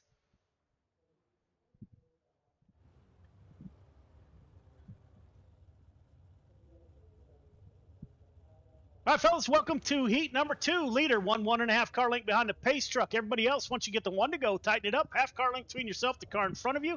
Start is on green. Do not jump the start. Do not pass before the start finish line. Got 8 laps to get it done. Everybody heading to the feature. Race hard, race clean. Put on a great show. Good luck. So, Chris, I think the 115 makes up for his 2 positions short in the 358 modifieds in this heat race. Yeah, well, he's got a great position here to get a good start for the feature. Cale Smith's obviously on the pole. That car is going to be quick. We've seen the inside lane for the limited, what is it called, late models. Excuse me, the late models here is the place to be. The track is not quite slicked over yet, so we've got a lot more tack on it than it did for the 358. So. Outside front row, Randy Shreves, obviously no stranger to any of this. He's ready to pounce on any mistake from Cale Smith. But you saw at the end of the last heat race how just one little bobble from our leader almost caused 2 cars to get in there and overtake him. So it's not just as simple as getting out front. It's also maintaining that position, running clean lines, hitting your marks, and holding that spot over the 8-lap heat. Yeah, that speaks to the quality of drivers that we have in Gears Unlimited Friday Night Lights. Typically, you can make a mistake or 2 and you're okay. Here, the competition is so close together that if you do make that one little mistake, it usually costs you. If not, you're battling for your position back. So, yeah, man, I love broadcasting every week and watching these cats get around the track. As it was said, I think I forget who said. I think it was maybe Carter said it in the interviews of the last race. The quality of racing in this league is fantastic, and it's the drivers that are here choose to be here. They want to be here. They want to put on a good show. They want to run race. They want to run hard and clean. So let's see what we can do for heat number 2 here at the late models. Cale Smith rounding turn 3, heading to turn 4. He will exit turn 4 again down that long, slow crawl down the front stretch, looking for the green flag. Randy Shreves to his outside. Green flag is out. We are underway. Watch that 515 on the outside of row number 2. He is a 2-time champion in the limited late model division for Friday Night Lights. Cale Smith will take the lead. We saw the 181. He qualified for the Dash for Cash last year, Chris. He lives up in Oregon. And that race that he won, he ended up doing a slip and slide dive late at night after the race. Couldn't have been any cooler to see that on Facebook. That's awesome. Yeah. Cale Smith opens up a big lead. He's up over a half second over second place Jeff Kemper in the 181 Mean Green Machine. Randy Shreves. Yeah, Randy's trying to run that high line here from the start. It has not worked out. He's gone from P2 all the way back to P4 here, maybe only P5.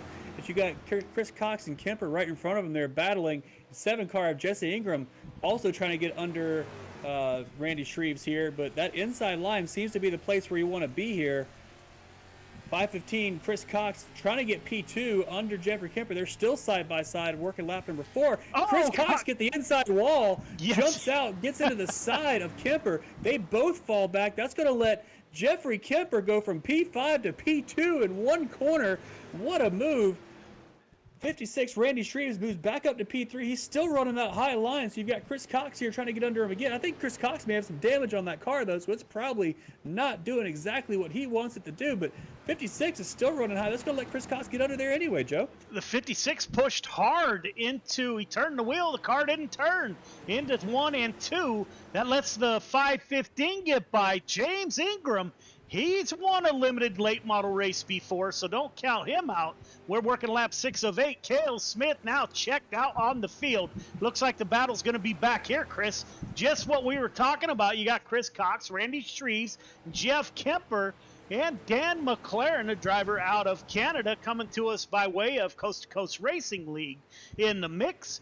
Joined up last week, more of a sprint car specialist, but he's given the limited late models a whirl, and he's currently in P6 in that Spartan number 88 ride. Yeah, I think I think the 515 and the 56 maybe aren't handling perfect here, Joe. So they're struggling to get around. So you're watching the 7 car and the 115 and Cale Smith, your leader, just pull away as we start the final lap. It's Cale Smith out front with a commanding 1.7 second lead over second place Jesse Ingram. Cale Smith got 2 more corners to navigate as the 115 enters 3, coming out of 4, looking good for a victory. James Ingram coming out of 4. The battle's going to be back here. Smith, Ingram, Cox, Shreves, Kemper, McLaren are your top 6. 3 minutes of warm-up. We'll be right back. Ladies and gentlemen, we will take a quick break. When we come back, we'll be ready to go feature racing. So we'll be right back. 1, 2, 3. I love it, Molly. They say it's a matter of time, 1,000 days and the sun won't shine before I come back to you. For your love I will go far, I wanna be wherever you are. I know I'm coming back for you. Brother, it's good to see you. Our love is a river long, the best ride in a million wrongs. I know I'm coming back to you. And I'm happy, nothing's going to stop me.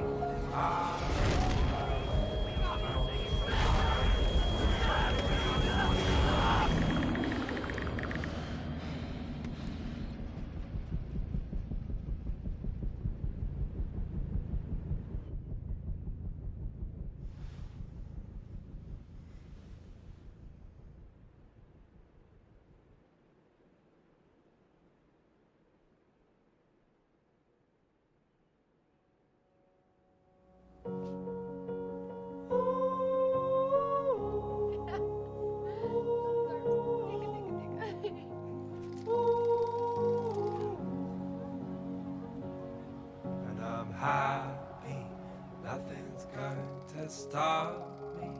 I'm making my way home. I'm making my way.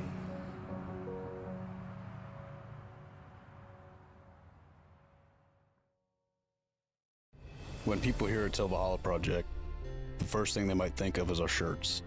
But what most people don't know is that our plaques came first and the t-shirts came second. What some people might not know is that the same shirts that we make day in and day out allowed us to do unbelievable things for unbelievable people.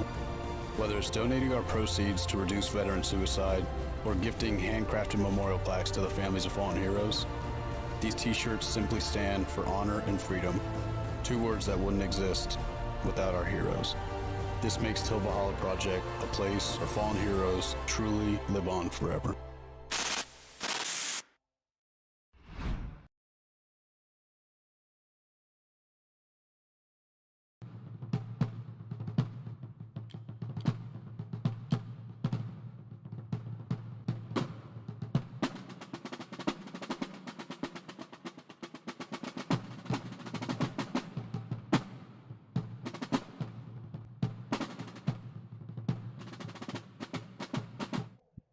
All right, ladies and gentlemen, welcome back. It is feature time.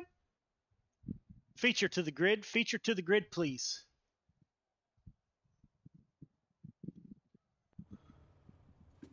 Guess I got to get the grid right here first. I wasn't prepared. My apologies. Brian Dickens, Cale Smith on the front row. Carter Ingram in row number 2. That will be Anderson and Cox in row number 3. Marjolio Shreves in 4. Schatzer Kemper in 5. Trader McLaren in 6. Ingram and Ingram in 7.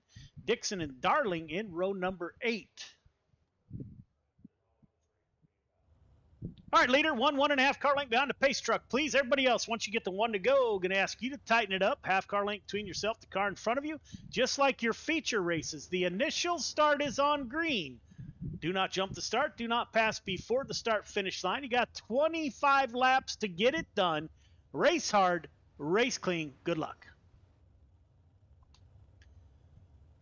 All right, Chris. Who do you got? All right, Joe. Man, we know this is a different race than we saw from the 358s. The track's in a much different condition. I think you're going to have a couple different storylines here. Storyline number one is you really want to keep, to finish first you have to finish, right? That old saying as well. And we know Williams Grove is, with this many cars on track, those corners get tight very quickly. We got a little bit of a slick in 1 and 2. I haven't seen 3 and 4 yet. Drivers are trying to work that groove up during warm up there, try to spread it out a little bit. So storyline number one, you got to finish the race. You got to get there. So we'll see who can survive the carnage, get to the end. My pick, storyline number 2, it's got to be Michael Carter in the 15 car, starting on the inside of row 2. He's in a good spot. We've seen that inside lane have some speed tonight. If he can get under Cale Smith there in the 115 and move his way up there, I think he's going to have something for Brian Dickens. Yeah, I got to go with my teammate from Hammer Down Racing, the 122 of Brian Dickens. I got to stick with him.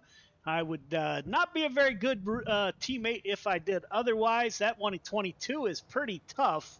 I used to battle him myself is how I ended up recruiting him. So I'm going to go with the 122, but he has a tall task in front of him with CTM cars running 2 and 3. If he can get that initial start and able to slide up to that outside line, I think that's where the money will be, but we're about to find out as the pace truck will exit this time by looking for the other CTM driver, Travis Anderson. He's rolling off P5. So Carter has his teammate Travis Anderson behind him on that inside. It is Brian Dickens in 3. He's going to come off of turn 4. Again, we take that long, slow crawl down the front stretch. Brian Dickens looking for the green flag. Green flag is out. We are underway. They are neck and neck at the line, which usually means there's going to be enough room for that 122 to slide up. And he decides not to. Wow, that was quick. Caution out already. Yeah, a lot of drivers there. I think that actually started with Michael Carter in the 15. When he went into turn 1, he rotated and his right rear looked like it got into the car behind, and then 3 cars behind that, they started checking up. So watch Michael Carter here on the inside, in the 3rd place there, 2nd car on the inside line. He's going to get tapped in the rear right there, which is going to start a chain reaction here of cars checking up, and then eventually someone goes around. And unfortunately, for this case, it was the 35 car? I can't really tell. I'm 56 of Randy Shreves in that 56 car. 56. And so unfortunately for Randy, he's going to drop back to probably somewhere near P8 or 9. I saw another car there involved. I couldn't quite catch who it is. But yeah, that's just what we see at this track. It's tight. You got so much speed going in. Now, that was going into turn 1 when the cars are running about half the speed they would be going into turn 3. And you saw everybody's kind of fighting for the same real estate. And usually it's not the first car that gets in trouble. Usually it's the car 3 or 4 rows back, and that's just Williams Grove. Yeah, it is indeed. I will be very pleased when we head out of here after this week. Not my favorite place to run. I don't know where we are at next week, but I can sure look real quick. It's one thing about dirt racing. You got all, they're all dirt ovals and all that stuff, but at the same time, each one's a little bit different characteristics, and each one has its own personality and character these drivers have to contend with. Oh boy, I'm not sure it gets any better. We head to Indiana to Kokomo Speedway next week. So, boy, another bull ring, another short track. I'm ready to get some space between some cars and get some long runs. But Kokomo, Indiana next week, so back to a much shorter track than this one.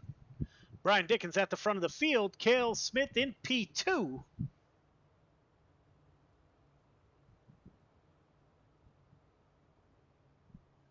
Race control giving our drivers some final instructions here, trying to make sure we get the cleanest and best restart we can as they head into turn 3. As you said, Joe, it's going to be Dickens, Smith, Carter, Ingram, Anderson, Cox, Marjuvio, Randy Shreve, Schatzer, and Kemper rounding out your top 10. Coming off of turn 4, the 122 is on the loud pedal. He's able to pull out in front of Cale Smith into 115. Carter down low. Looked like Dickens thought about ducking down there, but did not. Carter makes that bottom groove work. He pulls up alongside the 122. Carter trying to get that bottom to work. Will he slide up? Crossover coming. What a great run by the 15 car. He gets it done running the bottom side, Chris. He did. He goes back down there again. The 4 or 5 cars behind him all stayed on the high side right there. And Michael Carter showing his skill, showing what he does best. He gets out front. Now, can he stay there, though, if you got behind him?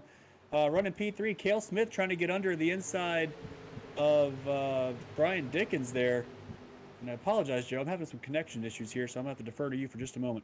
Yeah, no worries. It looks like the 7 car gets up into the 115, makes a little contact. No caution comes out. The 033 of Travis Anderson running in 6th position. Cale Smith is now going to lose a position to the 7 car. Georgia driver Jesse Ingram, slide job coming. Chris Cox gets into the back of the 7. Great job by all these drivers. We're going to go 3 wide, which typically does not work here at Williams Grove. They are going to beat and bang their way up through the field. Up front, Brian Dickens now. He's trying the bottom side, trying to get underneath the 15 of Michael Carter. So Dickens peeking down low, using the book out of the 15's page. Working lap 16 of 25. Dickens running that bottom line. Gets a great run off of turn number 4. We'll go on board with the black and pink car. Back with you here, Joe. Yeah, Brian Dickens is trying to get a big run here that he can on Michael Carter. Carter not able to pull away here. So let's see if Dickens can do anything. They're nose to tail going down the front straightaway here, Joe. This is super close. That groove is starting to slide up here a little bit. You see Dickens running the lower line here, trying to get the run out of the corner, but Carter's staying just high enough where he's able to keep that momentum down the straightaway. Let's see if what we can get coming out of turn 4. It looks like Dickens has so much speed through the middle of the corner right there. Looks like Chris Cox is going to battle it out with Travis Anderson. Cox on the inside, Anderson on the outside. 7 car was up in the front, so he's fallen back a little bit.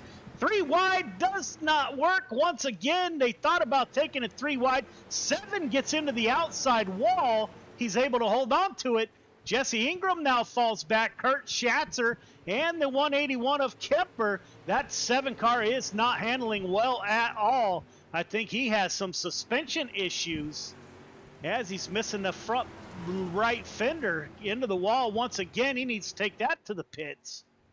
I think he left his paint halfway around the racetrack right there trying to get it done. Now, while you were watching that, the 122 of Brian Dickens tried to make a move on Michael Carter in 1 and 2. They were side by side for the corner. Unfortunately, could not get the move done. Carter had the speed down the back straightaway, was able to hold the position, but that enabled 3rd place Cale Smith to join the party here. So now you got 3 cars fighting for the lead. And I apologize, Joe, my timing's down, so I don't know the lap we're on or anything like that. So I think we're about halfway, if I'm not mistaken. Lap 12 of 25, so we're getting down there. Yep, so this you got about will be halfway. Nice race for the lead. You see Brian Dickens trying to run that lower line in 1 and 2 here to get something going on Michael Carter. And he's going to do it again in 3 and 4. Dickens might be trying working to something here. Yeah. Trying to break up that CTM party. He's a CTM sandwich running 2nd. He's got Carter in 1st. He's able to get the lead at the center of the corner. The drive off is still not quite there yet. Oh, Carter now looking at what Dickens is doing. He's going down low. Side by side, coming out of turn 4 at the line. It's Carter by a hair. Dickens working the bottom here. Can he? Oh, it looks like he got up into that loose stuff. I think he just had a half attempt at a slide job right there, but couldn't quite close the door. He's going to try it again here in 3 and 4. He's going to go on the inside. Can he close the door, come out of four? He's going to try. Carter's going to keep his foot in the pedal, though, and not give it up. That's going to have Dickens fall back to P2 again. Don't forget that Cale Smith, P13. We got a yellow on the flag. Okay. Jesse Ingram in the 7 car involved. Jesse was having a good run for a while there. That is what happened to Jesse. Look at the suspension on the right side of that car. As you said, he hit about every inch of this fence on that outside on the way down, way around. That car is severely damaged, so he was doing his best to hold on to it. There's a good look at that front end. Yeah, he's taking advantage of the yellow flag here too to get some repairs done. Yeah, he just went in the corner right there, and the thing just rotated all the way around, unfortunately. And I don't know if any hitting the wall will do much more damage than he already had to his car. So, but he's got a fresh one. He's coming back on track now with a fresh number 7 car. Up front, Michael Carter putting on a heck of a show, working lap 15 of 25.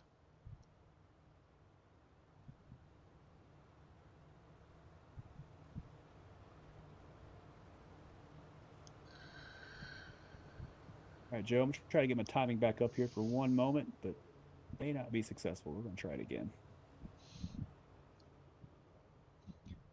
Carter, Dickens, Smith, Marjulio, Anderson, Cox, your top 5. Schatzer, Kemper, Shreves, McLaren, Ingram, or McLaren, I'm sorry, that is your top 10. Dickens looking underneath the 15 car numerous times. Now we're going to bring him back nose to tail, so we'll have to see how this plays out, Chris. Yep, we're going to have to do it. I'm going to have to do it without timing, but that is okay. I can see the action as long as I can see what's there. We are good. So Michael Carter out front, single file restart this time, and I think we're on lap 15 or so. So, yeah, we've got about 10 laps to get it done, Joe, and if you're someone like Brian Dickens, you're probably pretty tired of looking at the back of that 15 car and trying to find a way around them. They were side by side there for a little bit, so let's see if he can figure it out here on the restart. It will be Michael Carter, the restart.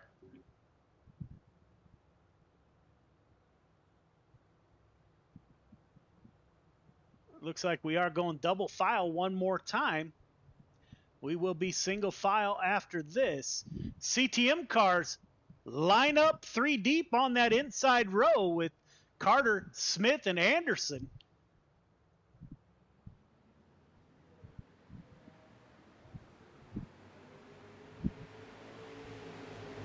Nice restart from Carter there as he got a good jump over second place.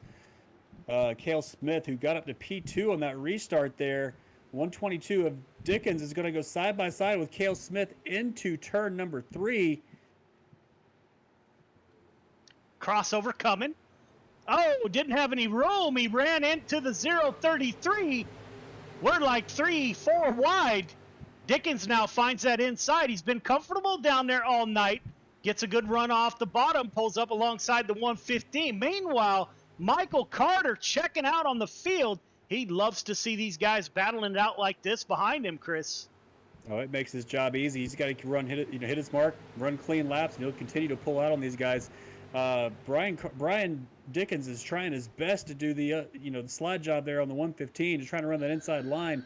You got Anthony Marjuvio in the 238 car trying to do the same thing behind him. You got Travis Anderson, who's also trying to run the inside lane. They almost come together there going into the turn 3. But, yeah, Brian Dickens, again, lost his place there on the restart to Cale Smith. Dickens gets the inside wall. Yes, he did. Marjulio able to avoid the 122. Oh, not that time he didn't. He got in the back of him there a little bit. It's going to wash him up the track. A little bump and run there from Marjuvio and Brian Dickens. Dickens is going to fall all the way back to P5, I believe. 238 of Marjulio still working that bottom line. I think your biggest winner in this whole exchange is going to be Chris Cox in the 515, who's now in his podium positions here. Just drives through and says, "Thank you very much. I'll take that." 238 pulls right up to the rear bumper of Chris Cox. He's not giving up. Marjulio was upside down out in Boston last week. He's currently running in 4th position. Looks like Randy Shreves and possibly Kurt Schatzer involved here, Chris.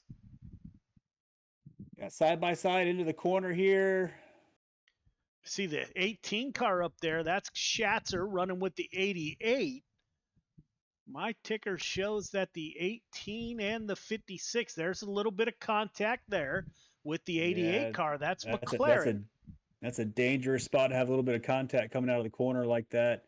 But yeah, there it is. There's the turn on the front straightaway. That's going to put him into the wall, and everyone else here has got nowhere to go. And you've got a car flipping over right under the flag stand. Move out. Watch out, flagman. So there you have it.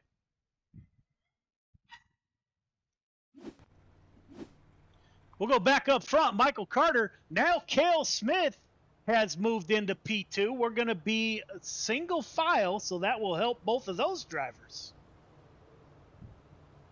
Yeah, it's the 15 show again. It's going to be the 15 of Michael Carter up front. It's going to be the 115 of Cale Smith in second, and it's going to be the 515 of Chris Cox running P3. So 3 familiar drivers and 3 familiar positions. We're going to have 4 laps to go here on the restart.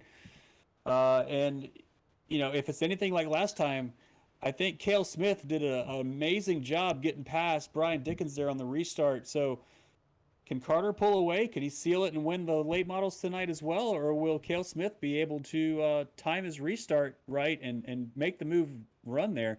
Now, it's interesting to note too, Joe, right before that yellow came out, I was watching Cale Smith slowly reel in Michael Carter there. I mean, it wasn't much, but the gap that Carter had after all that battles was probably cut in half by the time the yellow came out. So pace-wise, I think Cale Smith's going to be able to give Michael Carter a run for his money here.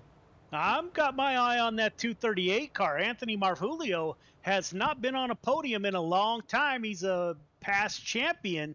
He has his Chris Cox in front of him, but I got my eye on that 238 car. He's looking like he has found something tonight. As you know, once you climb out of a sim rig, it does take a little time to get back into the groove. And if he's not back in the groove, he's real close in that 238 car. So watch the 238 coming from P4. Drivers working their way through 3 and 4. Truck pulls in, and we're about to go racing. Michael Carter takes a green flag. Cale Smith in P2, working lap 22 of 25. 238 of Marjulio and Brian Dickens still trying to work that bottom side. Marjulio is able to pull up to the left rear of the 515. Marjulio is trying to run that inside line, like you said, Joe. That might be, I think it's a little better in 3 and 4 than it is in 1 and 2. And you're going to see that almost able to get the move done there. But look at the lead. Carter pulled out a nice lead there on the restart. But, I mean, like I was saying, Cale Smith has already closed that down. But unfortunately, we're running out of time. We're going to have 2 laps to go next time by. I don't know if there's enough time to get that move done. They're both running the high line together. You see Cale Smith running just a little bit lower than Michael Carter is right there. Now, these two are teammates, but there's going to come a point where Cale Smith says, hey, it's my turn.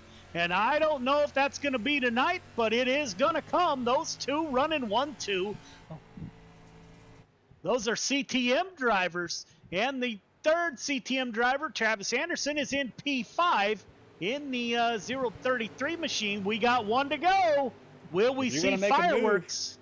Now's the time to do it if you're going to make a move. 2 more corners to get it done. Cale Smith's got a nice run out of turn 2 into turn 3. Is he going to try the slide job? He's going to stay high. They're going to stay high through 3 and 4, Joe.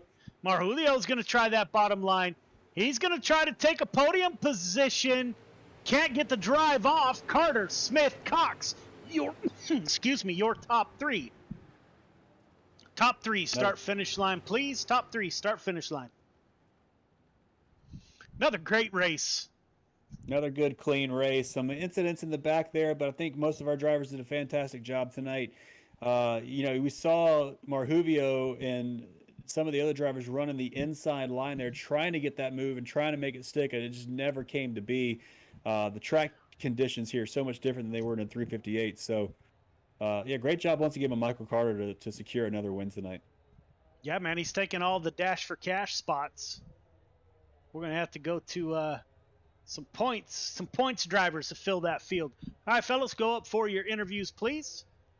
We will get a word with your top 3. And then, Chris, you have other obligations. You'll be leaving us. Unfortunately, I got to call it a night, Joe. It's always been a pleasure. Once again, thanks for having me in the booth, and I look forward to doing the next one, brother. Man, this has been so much fun. It's been the Joe Show for many months. So man, it's great to have you in the booth.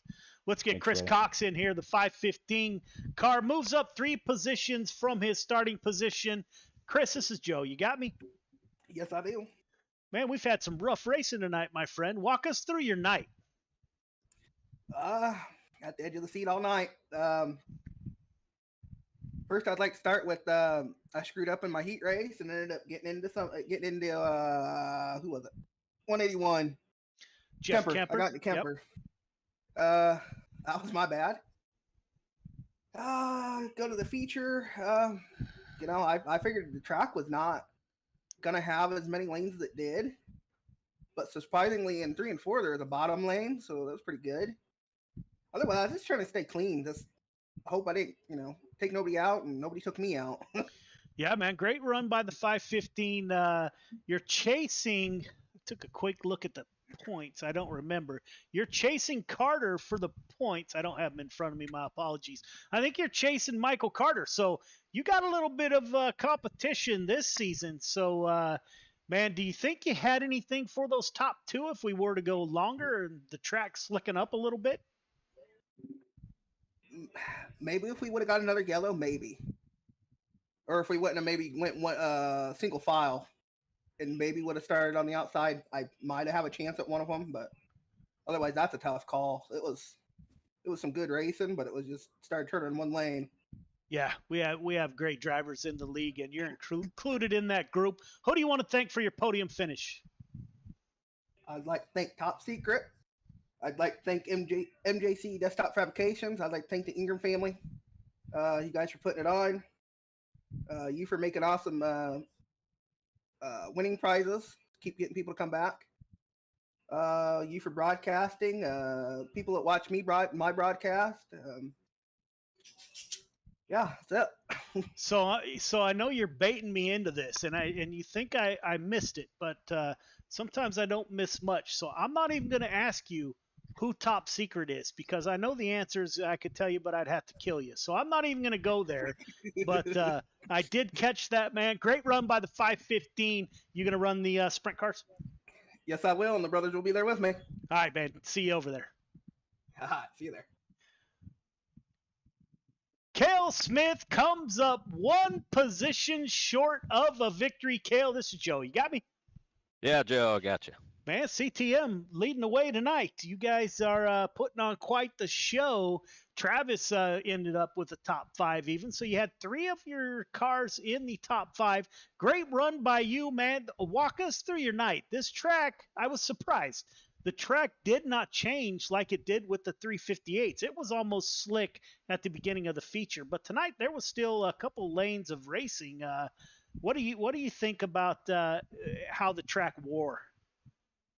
The track, I was actually thinking that when I was running, it was as smooth as it may have seemed. It was actually pretty technical, and the corner entry was where I felt like you could gain some speed. I was going in a little bit lower and kind of letting it float up, and that's where it felt good. But at the same time too, you wanted to come out of the corner smooth, and too, you're worried about the bottom if guys were getting gripped down there. So it was actually, like I said, technical, really fun race to run. Yeah, man, great show again. First, I want to thank you for your service, man. That's greatly appreciated. As a retired military member myself, I do sincerely, from the bottom of my heart, thank you for your service to our nation. Great run. You came up 1 position short of that 15 car again. And, Chris and I were talking during the broadcast. You guys don't cut each other any slack either. You guys are going after it. And the 122 of Brian Dickens was in this race. That's my teammate, the Dirt Track Bank 122. And he always told me, if you want to get better, you got to race better. I would rather race slow guys, but that's just me. So you guys don't cut each other any slack at all, man. Who do you want to thank for your second podium of the night? I got to thank Michael, man. He's so good at it. It's like you were talking, when you get to practice and run every day with that level of competition, it's only going to make you better. Every about 1 in every 100 races I beat him, so I enjoy those ones. But thanks to him, hey, Travis Anderson with a top 5 tonight. You know, if he'd run right up next to us if he was up there. He's just getting better and better. Sim coaches, A-Log projects, Redline Race Designs make great wraps.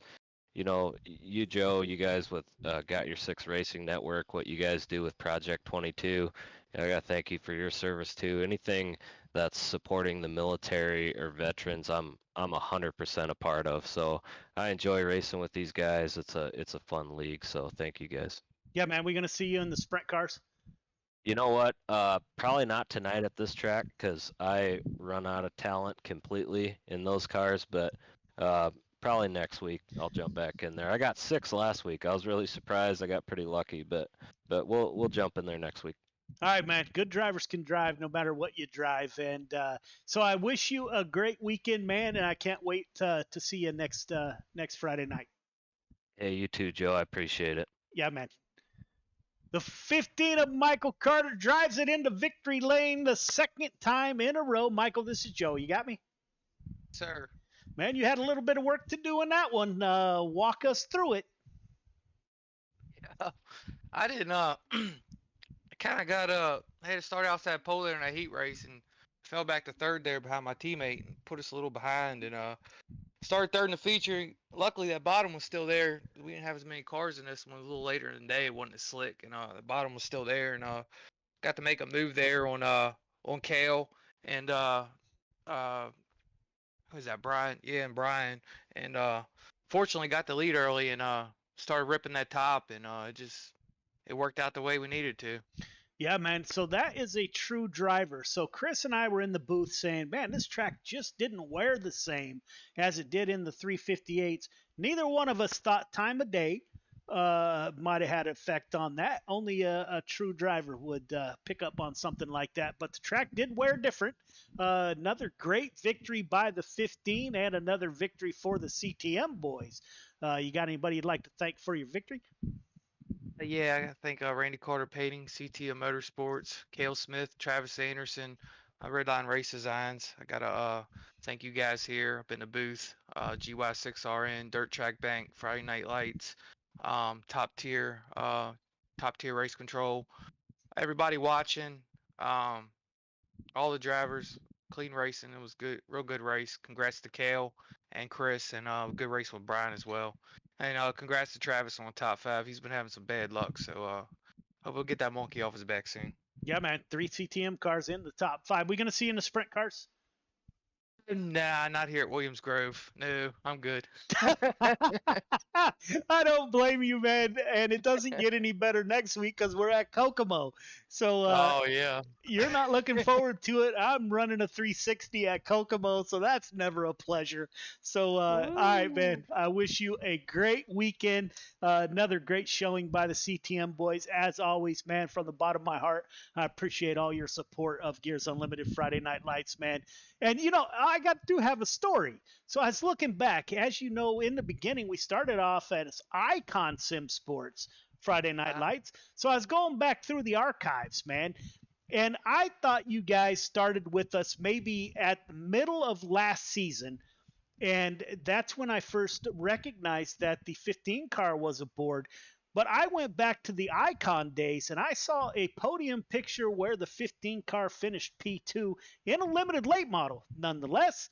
And so, man, that was crazy to look back. That was, we're coming up on over a year ago, which a year in iRacing is like 10 years in real life. So, yeah, man, that was cool to look back and see you on the podium for Icon Sim Sports Friday Night Lights. So thought I'd share that with you, man, and wish you a great weekend, and we'll see you next week. Pretty cool. Yeah, absolutely. Y'all have a good weekend, and thank you, Joe. Always a pleasure. Yeah, man. Take care. All right, bye. All right, Chris, final thoughts before you head out. Well, I think once again the quality of racing here in Friday Night Lights has proven itself. Michael Carter's continuing to dominate and do a great drive all the way around. what else can be said? I mean, late models put on a good show as well as the 358s. I'm sure the sprint cars will be awesome. I'm sad I'm not going to be able to see it, but I'm sure you're going to take us to the flag, and it'll be spectacular, Joe. So looking forward to watching it later.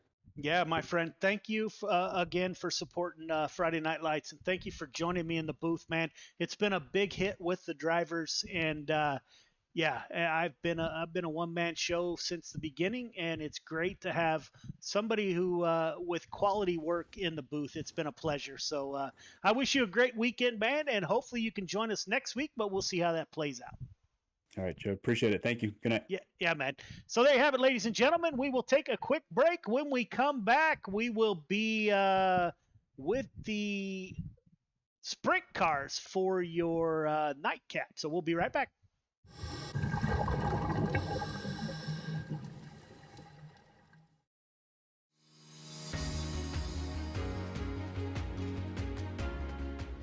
My name's Nick Powers, and I'm the president and lead instructor of Warfighter Scuba. I'm a veteran of the United States Marine Corps from the years 2003 to 2007, with one combat deployment to Haditha, Iraq in 2006. Throughout my time overseas, I experienced a lot of situations that you wouldn't necessarily find yourself in the United States. IEDs, getting shot at, rocket attacks, mortar attacks, you name it, it happened. When I got out of the Marine Corps in 2007, I tried to adjust back to civilian life, and the whole time you're in, you just can't wait to get out. And when you get out, you start to realize, did you make the right decision? 9 times out of 10, most of the guys that get out, they immediately plummet into a depression cycle because you don't have that structure anymore that the military provides you. And this hit me super hard.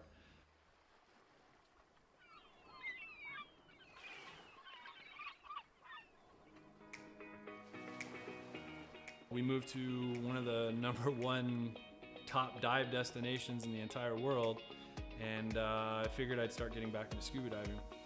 And after our first couple dives, I realized how peaceful it was underwater and how none of my problems followed me. You're just there in the present moment. I had the idea for Warfighter Scuba, and I kind of hinted at it, and they said, "You go for it." And that's basically how Warfighter Scuba was born.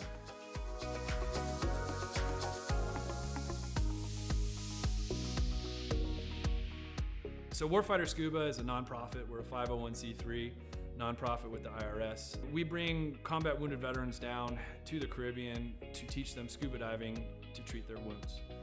Whether their wounds are physical or mental, such as PTSD, scuba diving is a extremely therapeutic activity for mental stressors and for physical ailments.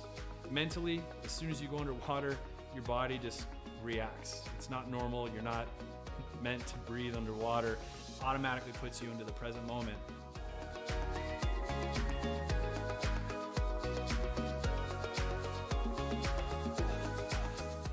You have nothing but peace and calm. This ability to separate yourself from reality really allows veterans to find out what their trigger mechanism might be for their particular mental stressors.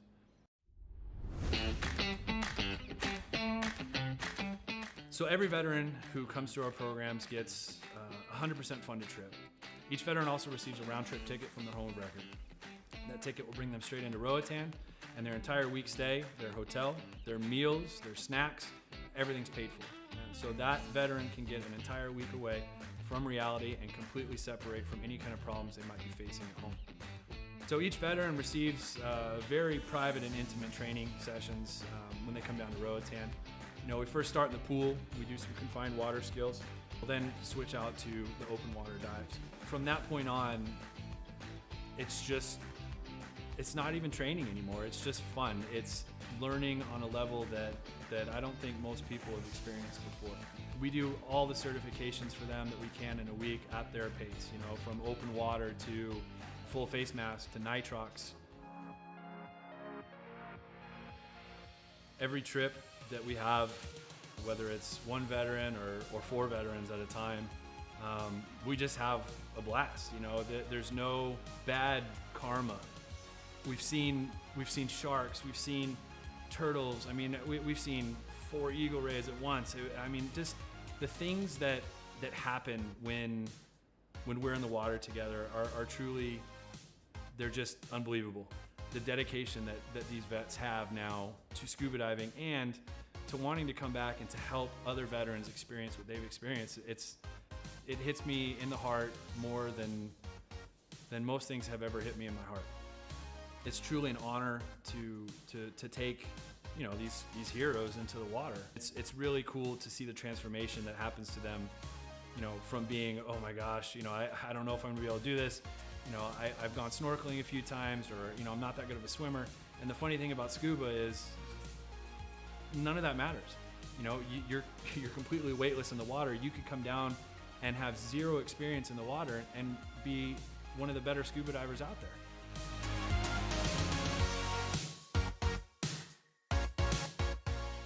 So as with all nonprofits, we rely solely on generous donors such as yourselves. None of these programs could exist without people who are willing to give some of their hard-earned money up to save veterans who might be struggling with everyday life and have that unfortunate thought of suicide. 100% of every dollar that's donated goes directly to the veterans. I personally, myself, I do not take any kind of money. All my time is donated. There's no salary to anybody who's on the board or any staff positions in Warfighter. Donations can be made on our website at www.warfighterscuba.org. And remember, every donation is 100% tax deductible.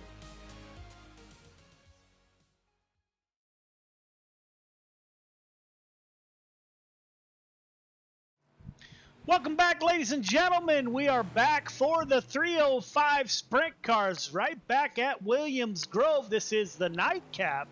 Looks like we have 13 cars in the field for tonight. We're getting ready to call the drivers off the track and get into a driver's meeting. Thank you all very much for tuning in, and we will get this underway here momentarily. All drivers clear the track, please. All drivers clear the track, please.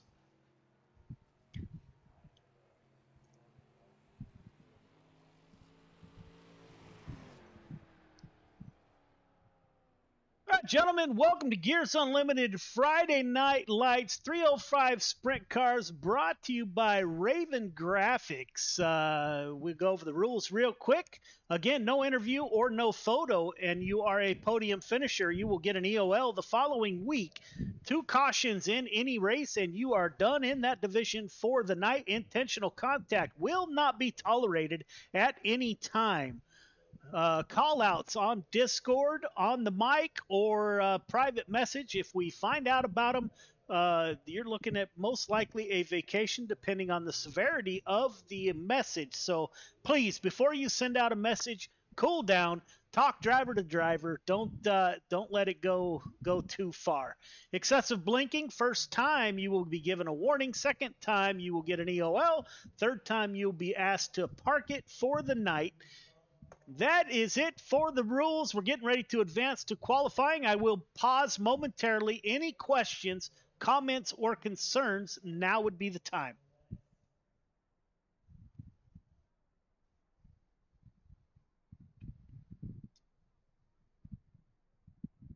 None heard. We will advance to qualifying. I wish you the best of luck.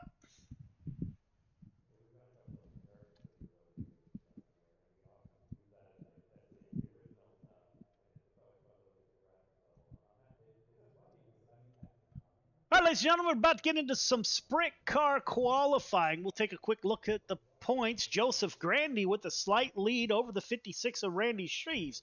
Jeff Kemper in third. Jason Hines in fourth. Chris Cox rounds out your top 5. We will follow along with those drivers as they come out on the track. It looks like your points leader is out on the track in the 518, coming to us by way of Coast to Coast Racing League. We are not an official member of Coast to Coast Racing League, but they do support us 100%. That is greatly appreciated. If you're in the market for a racing league, check out Coast to Coast Racing League at c2crl.com. They run almost every division, and they have a ton of broadcasts every week. So 7 days a week they race. So check them out. Again, c2crl.com. Racing.com. I could not recommend them any higher. It's where me and my team run when I'm not broadcasting. So give them a look if you're in the market for a new league. Racing without all the drama that you get in other leagues. Joseph Grandy to the top of the board in the 518. That didn't last long. The 122 Dirt Track Bank. That didn't last long. Jason Hines in the 66 machine with the 1943. He is currently sitting on the pole. Doyle Lawrence, owner-operator of Raven Graphics, out on track in that 3 car. Paramedic out of the Houston area. I'd like to thank Doyle for all of his support from the beginning. Kurt Schatzer in that 218 car, or 18 car, my apologies. Currently 5th quick. David Tormachi in the 313 winds up 10th quick. Jeffrey Kemper out on track in the 181, the driver out of Oregon. Slip and slide Jeff Kemper coming off of turn 4 for his first timed lap. 7th quick for Jeff Kemper, Anthony Marjulio. Randy Shreves, last season's champion, punches his ticket for the quick time with a 1942 for the 56. Anthony Marjulio, he was the spring champion. He's out on track in the 238, the Mass Mafia driver from the East Coast. That must have been the time lap. We'll see how Anthony does in that 238 machine.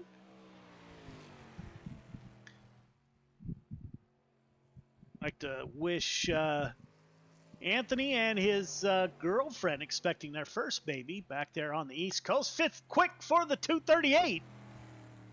Let's see if he can improve. First lap was a 19.63 for the 238.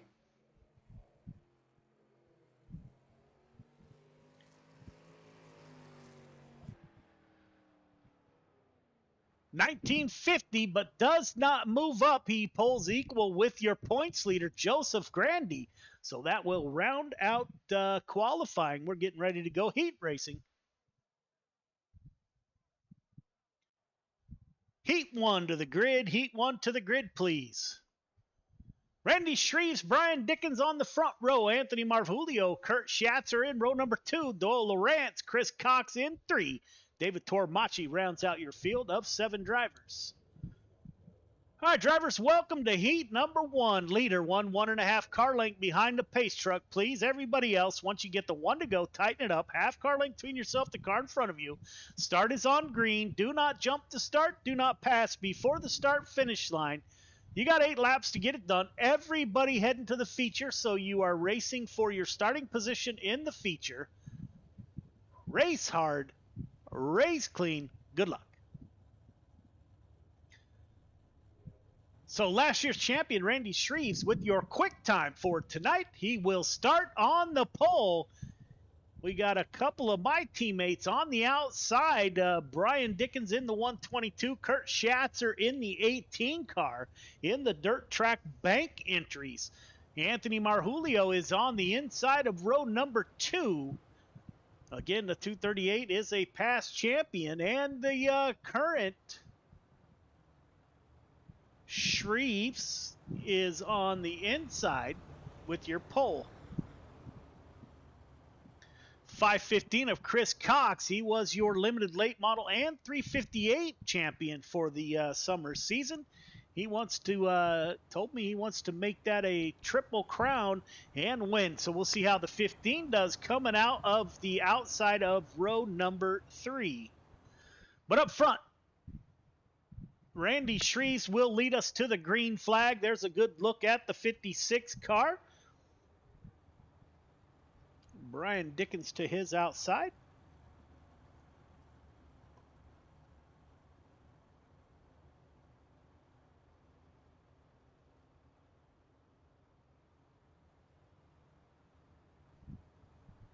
Pace truck should exit this time by. Again, we got 8 laps to get this done. We will have 2 heats and a 30-lap feature.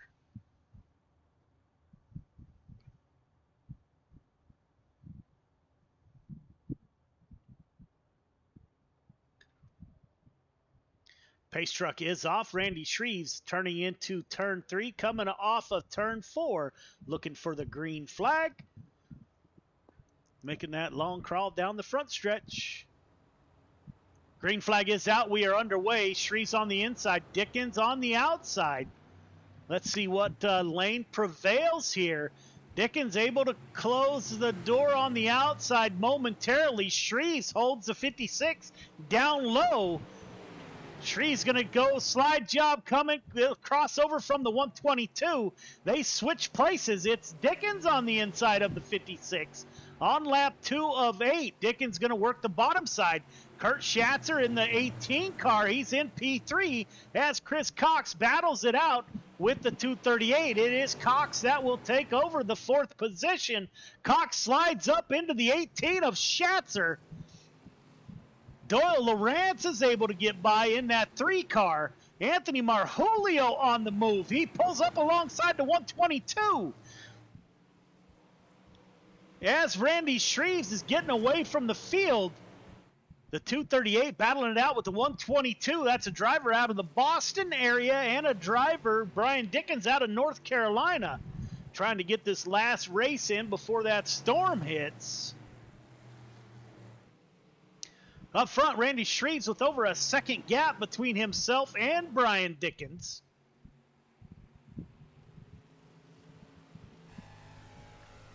There is the gap.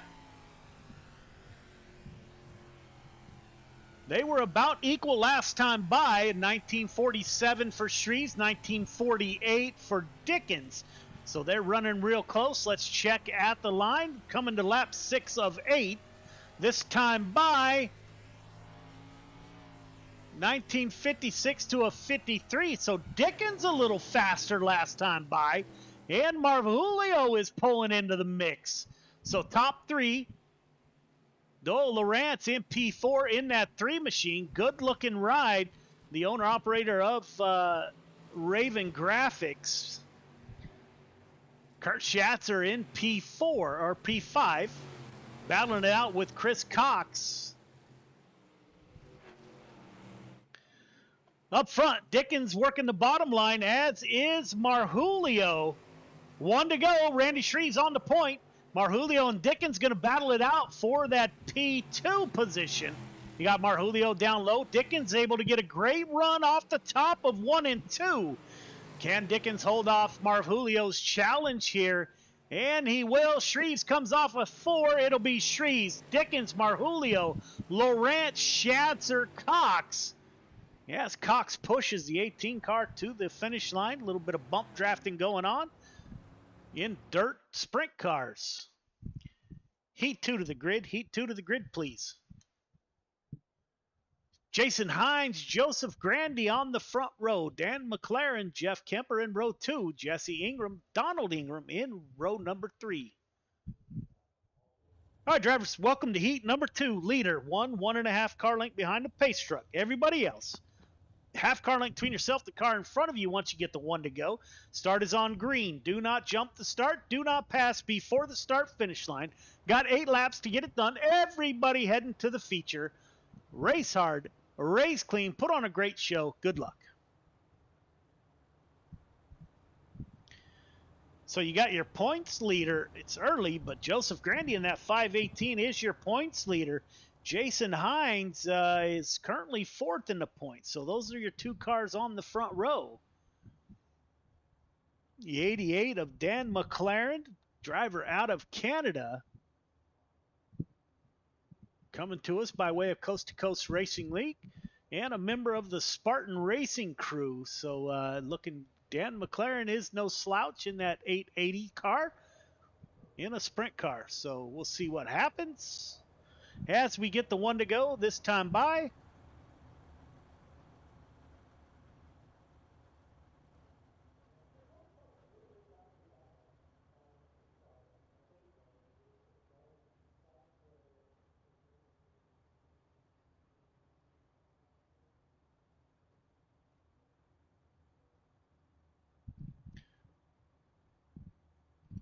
Pace truck should exit in the middle of 3 and 4.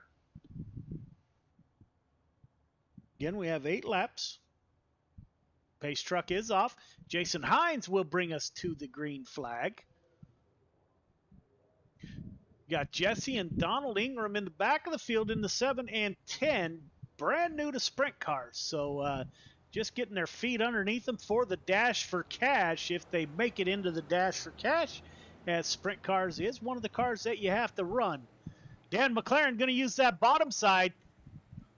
Grandy thought about taking it 3 wide, but it is the 880 car of McLaren who will take over the lead. He's coming off the bottom. We are 3 wide, beating and banging. Grandy gets up into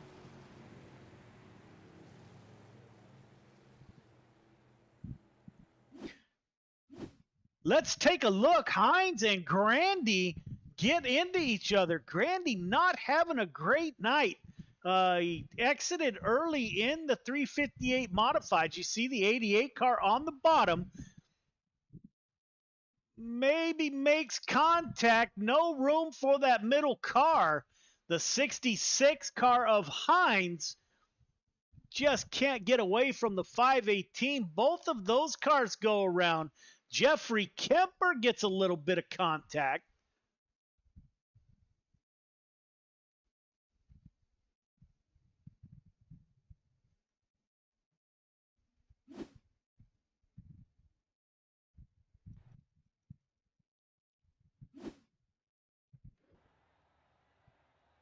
So Dan McLaren takes over the lead. He moves up 2 from the start.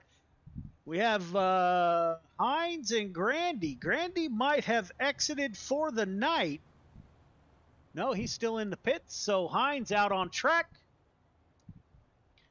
Grandy battling for a championship. Got into an incident earlier tonight. I think it was in the 358 modifieds. Once again finds himself at the back of the pack.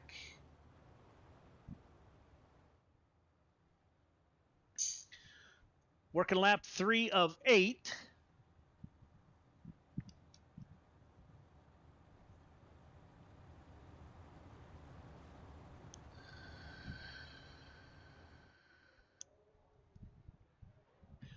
It will be the 88 of Dan McLaren that brings us to the green flag, the Spartan Racing ride.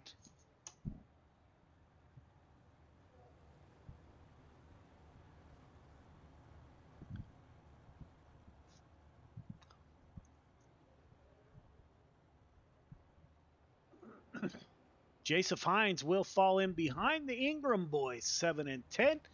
And Joseph Grandy, your points leader, is back in the race. With only 13 cars in the field, your leader has to get back in this, as top 10 is very possible no matter where you start in that 30-lap feature. Pace truck is off. It will be Dan McLaren, the driver out of Canada, that will take us to the green flag coming off of turn 4. Dan holds the field, waiting for the green flag to come out. McLaren with a great start.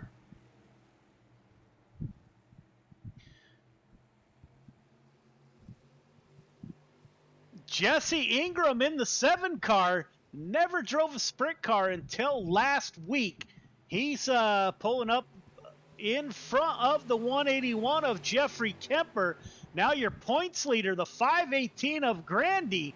He's on the inside, thinking about 3 wide once again. Working lap 4 of 8.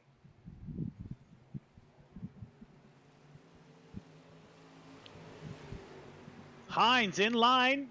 He is a Ingram sandwich. He's got Jesse in front of him, Donald behind him, Dan McLaren checking out on the field.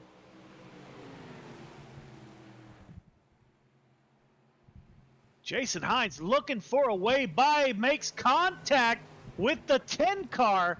Joseph Grandy now moves up into P3. The 66 car moves back to P6. Up front, you're not missing much as Dan McLaren pulling away from the field. Don't look now, your points leader side by side with the 7 car at the line, working lap 7 of 8. Slide job moves the 518 up to P2. 7 car with a good run. Tried a crossover. He's underneath the 518. No room for a slide job, so the 518 will get a run off the top side of 4. So put your points leader in P2 in his heat race. Dan McLaren with over a second and a half gap between himself and Grandy. McLaren has 2 more corners to navigate. He's working the high, gets into the outside fence, comes off of 4. It'll be McLaren, Grandy, Ingram, Hines, and Ingram, followed by Jeffrey Kemper. Oh, Donald Ingram exited the race. My apologies. Jesse Ingram finished up P3.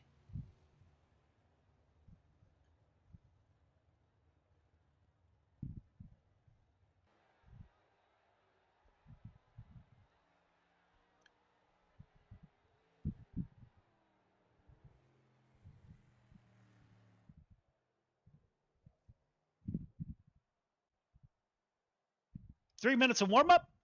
We will be right back, ladies and gentlemen.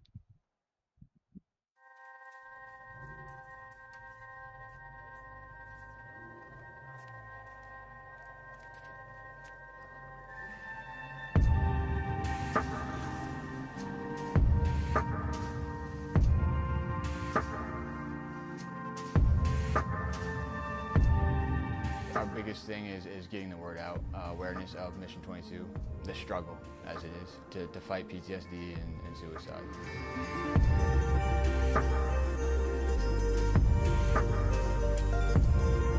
My name is Corey Decker. I'm the state representative for Mission 22. This year's been great. We got a bunch of great guys that have gotten together and decided to create this rally. The word's getting out, and it's turning into quite an event where we can actually help a lot of veterans.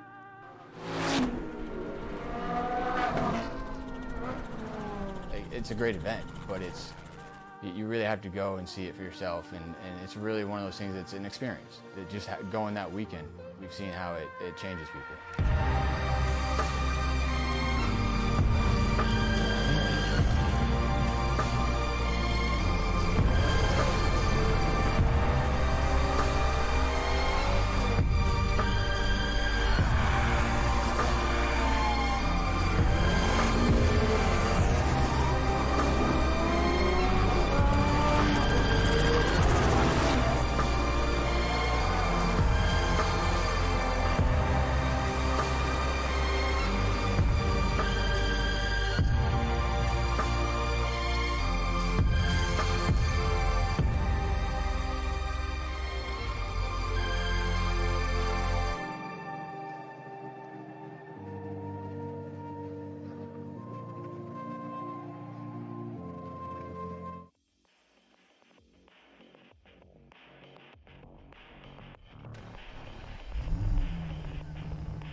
Feature to the grid, please. Randy Shreves, Dan McLaren on the front row. Brian Dickens, Joseph Grandy in row 2.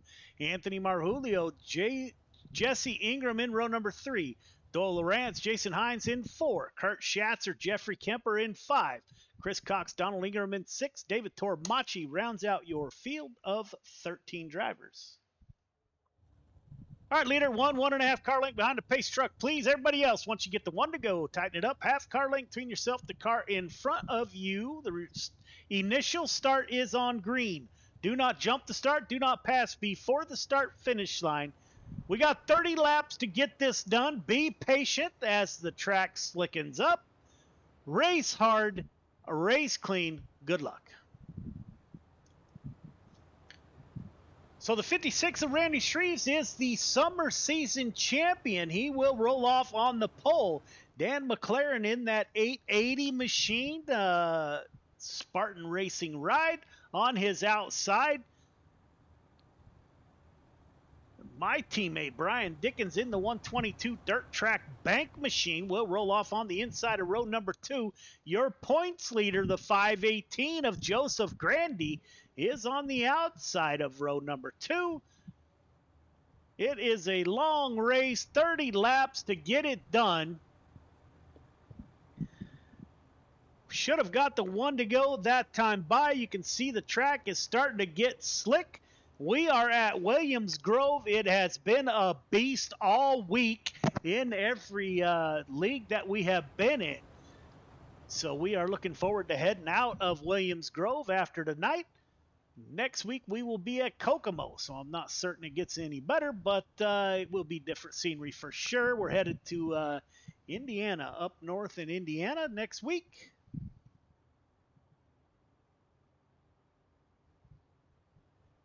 Pace truck is off. Randy Shreves coming off at turn number 4 with Dan McLaren to his outside, looking for that green flag down the long front stretch. Green flag is out. We are underway. I suspect the 56 car will slide up, try to get to that outside, and he does in front of Dan McLaren, the 122 of Brian Dickens. Little bit of room, but he does not jump to that outside line. 122 is going to run down low.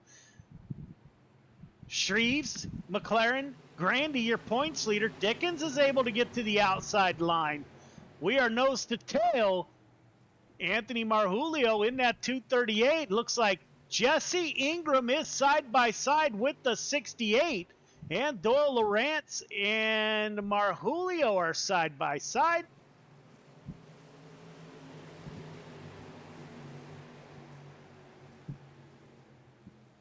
The 7 car slide job. If he could have got to that outside line, he would have passed 5 cars.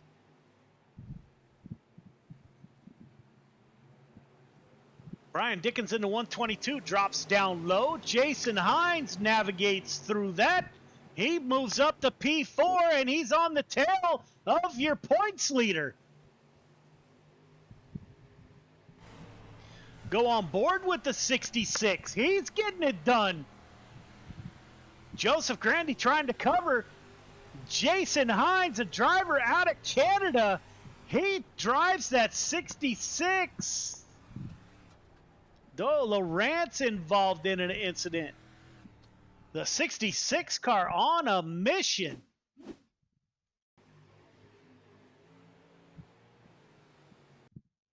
You got the 3 car working that outside, the 181 of Kemper. God, they make contact. Little bit of neck code. Nowhere for the 18 car to go. Lawrence not able to hold on to it. Collects the 18 car of Schatzer.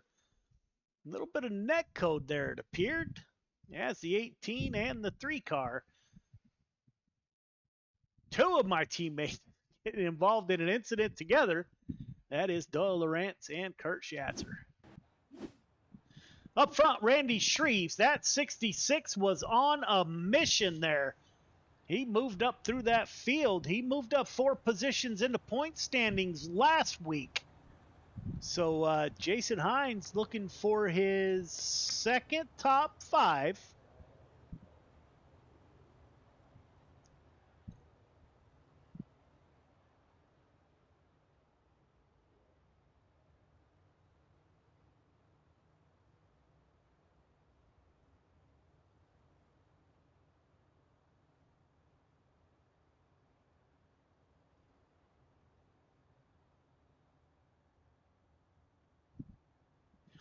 Randy Shreves still on the point. Jason Hines in that 66 car. He is up 5 in 5 laps from his starting position. So the 66 is on a mission.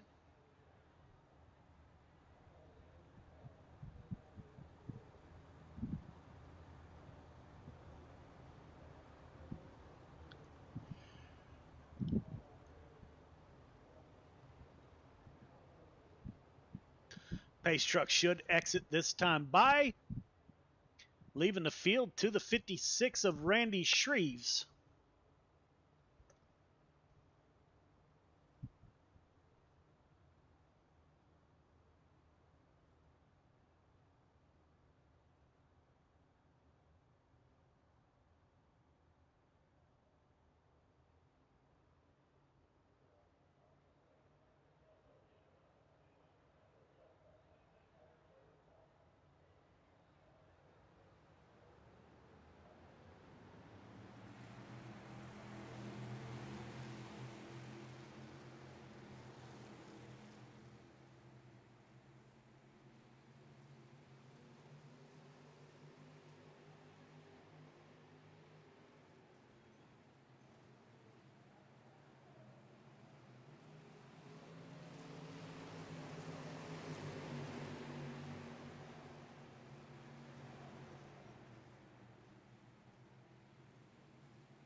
Randy Shreves at the front of the field with Dan McLaren to his rear tail tank.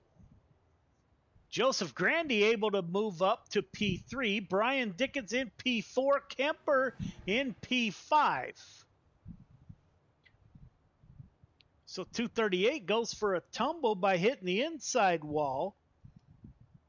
Sent me a video of him hitting the outside wall out in Boston in his real midget car and went for a tumble.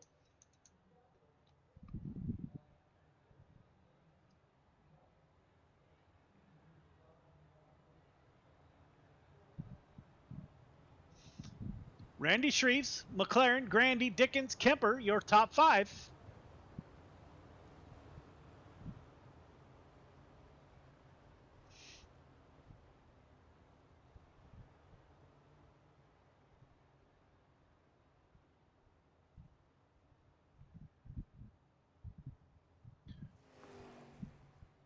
Don't know who that was that just went by down low trying to get to the back of the field.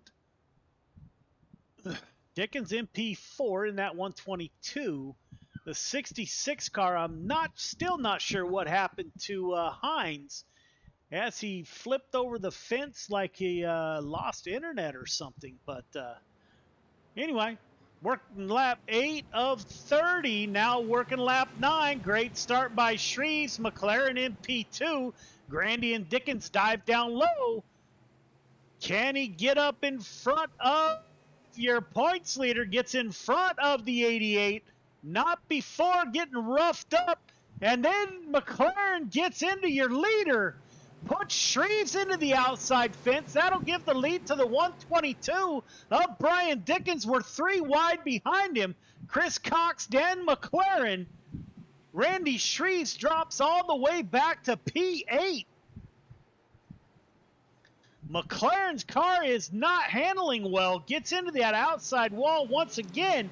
Dickens at the front. He also had a problem in 2 and 3. The 3 car of Doyle Lawrence trying to come through the field. He's beside your points leader there. Kurt Schatzer cuts down.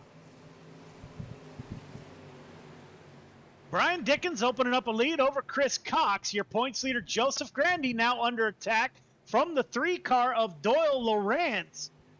Meanwhile, the 88 car falls back into the clutches of the 18 of Kurt Schatzer. A lot of these cars getting into that outside wall, not handling well. Dickens opens up a second and little over a second between himself and your points leader, Grandy. Chris Cox trying to get into the mix. Cox working the outside in that 515. They're going to be side by side at the line. Doyle Lawrence currently running in P4 in that 3 dirt track bank machine. Working lap 14 of 30.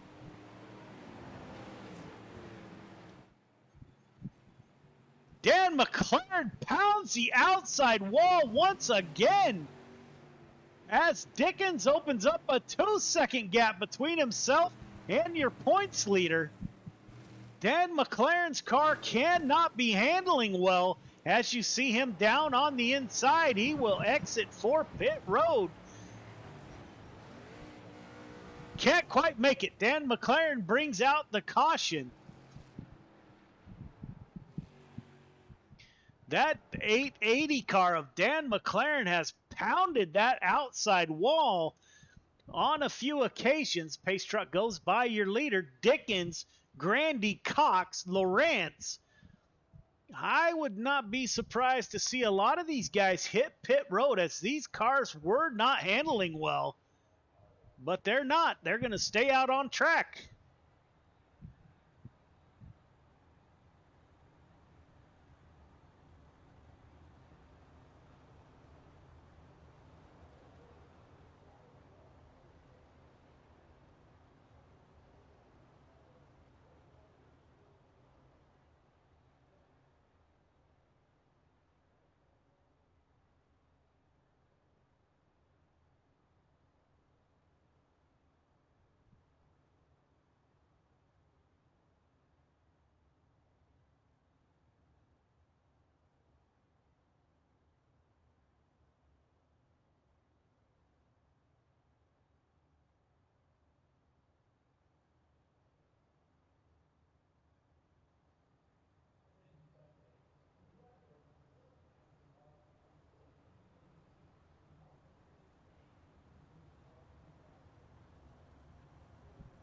Brian Dickens, Joseph Grandy, Chris Cox, Doyle Lawrence, Kurt Schatzer are your top 5.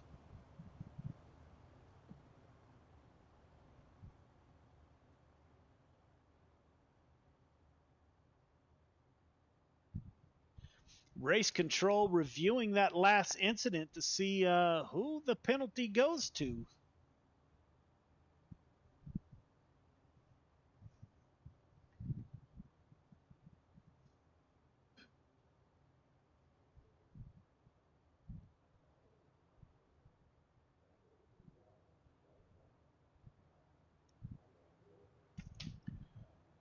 We will get the 1 to go this time by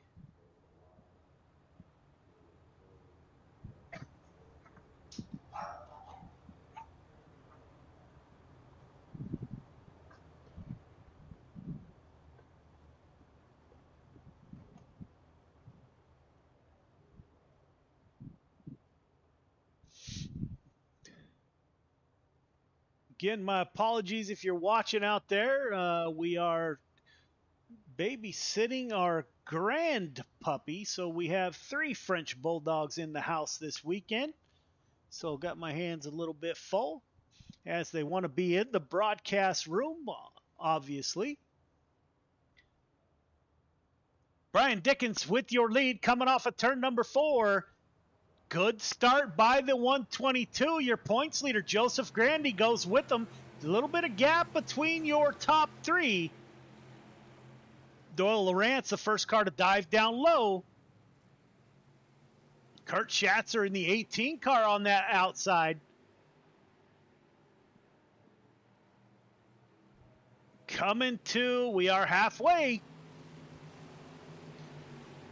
Kurt Schatzer closes in on the tail tank of the 3-car. It looks like the 3-car may have made a little contact with that inside wall. Will go on board with the 18 of Kurt Schatzer in the dirt track bank.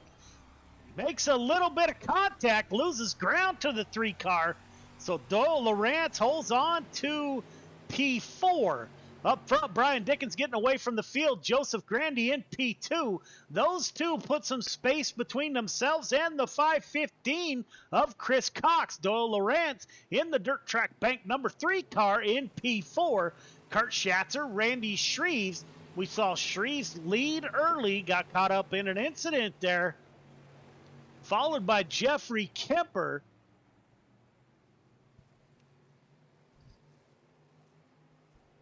Dan McLaren has exited. Jason Hines has exited.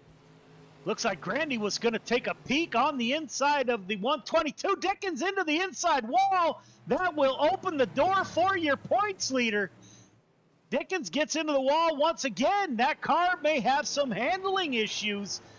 Grandy to the lead. Dickens still trying to work that outside. That car is not handling well in the 122 as Chris Cox now tries to get by. Doyle Lawrence is going to try to move up. Can Dickens gather it back in?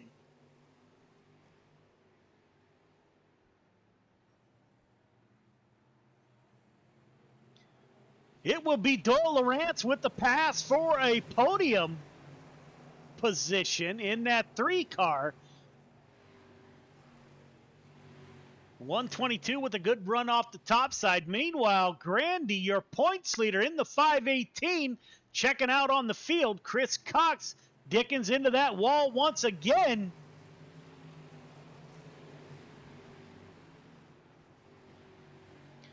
.122 car starting to search around someplace that car will run. Kurt Schatzer in P5 is behind these two. Up front, Grandy running that bottom side in the 518, working lap 23 of 30. Now 24.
Joseph Grandy still at the front of the field in the 518 car, working lap 29 of 30. Got 2 more laps to go.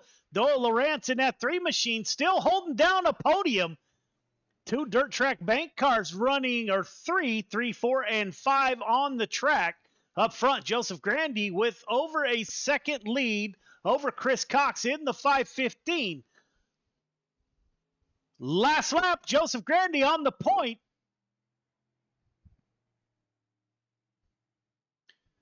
Followed by Chris Cox in the 515. Grandy has 1 more corner to navigate. He comes off a Ford, looking good. It will be Grandy, followed by Cox. Doyle Lawrence with the podium. Brian Dickens in 4th. Kurt Schatzer in 5th. Top 3 start-finish line, please. Top 3 start-finish line.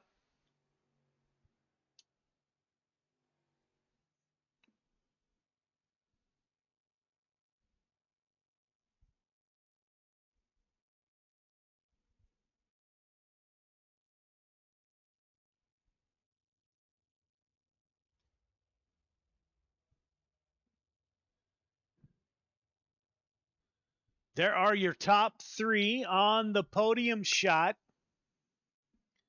We will get a word with your top 3 here momentarily.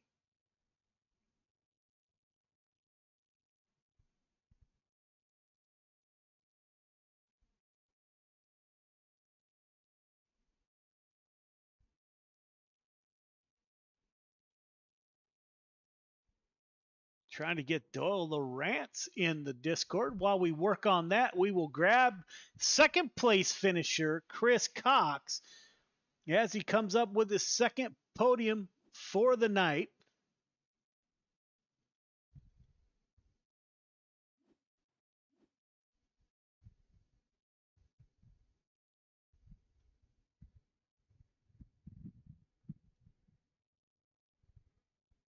Again, we're waiting for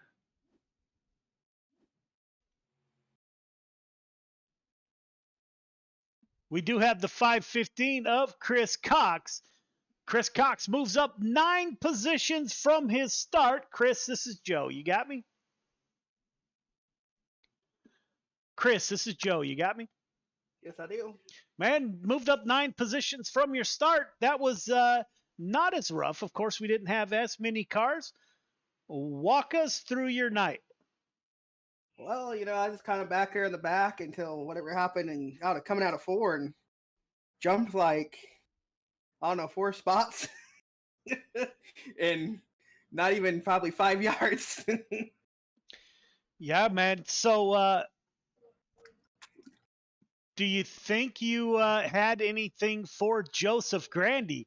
We kind of went back and forth there. We had cars at the front, and they would move back real quick. Do you think you had anything for Grandy if we would have maybe got a longer run?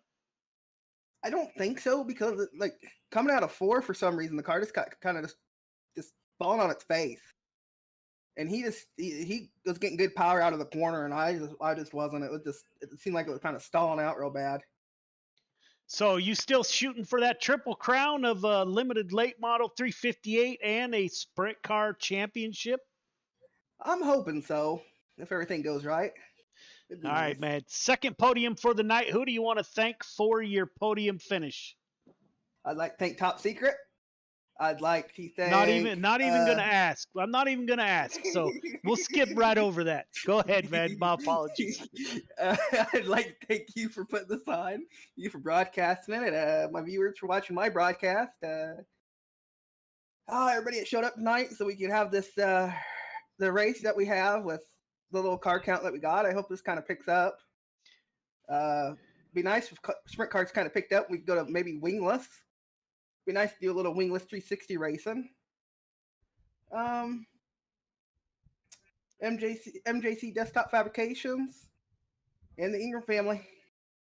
That's everybody. Yeah, man.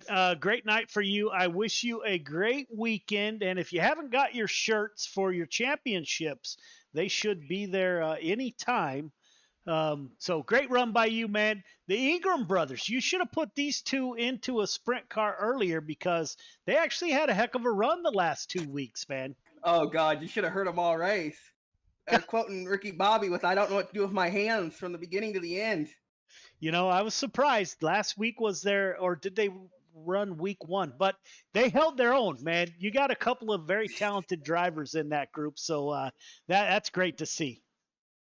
Yeah, I started the night with trying to have to explain them what the top wing does, and they didn't understand how moving it backwards makes you not lose.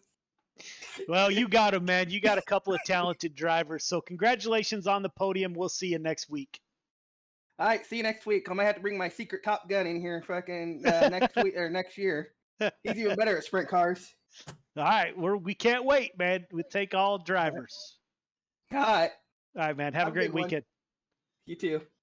Your points leader, Joseph Grandy, begins on the pole, runs into some early issues, is able to battle back and put that 518 into victory lane. Joe, this is Joe. You got me? I do, yes.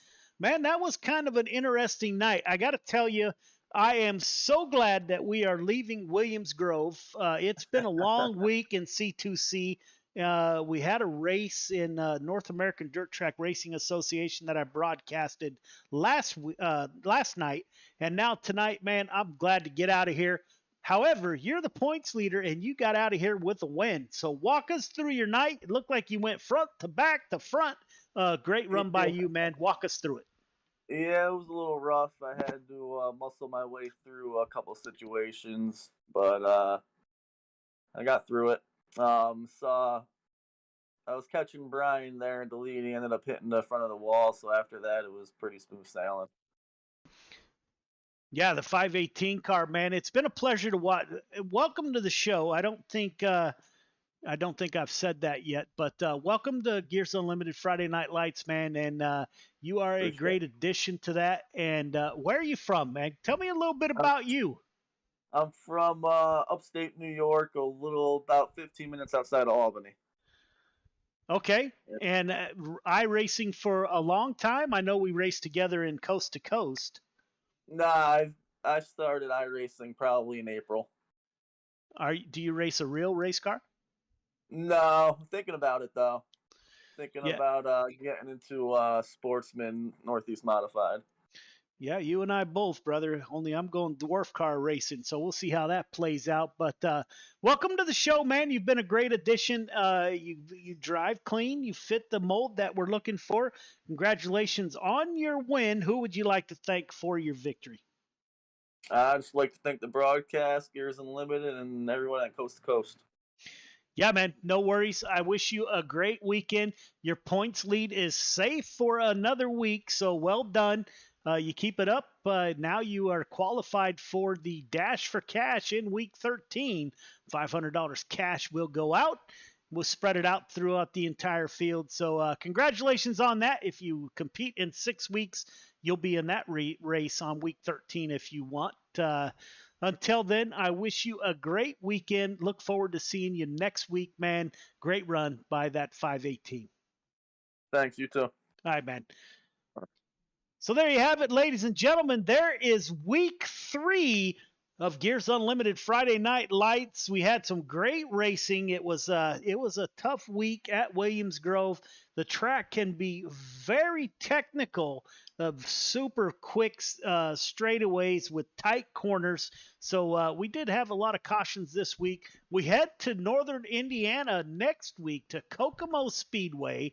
So kind of looking forward to that. It is another short track, but we will see what happens. Again, I thank you all from the bottom of my heart for tuning in and supporting what we have going on. And until next week, we will see ya.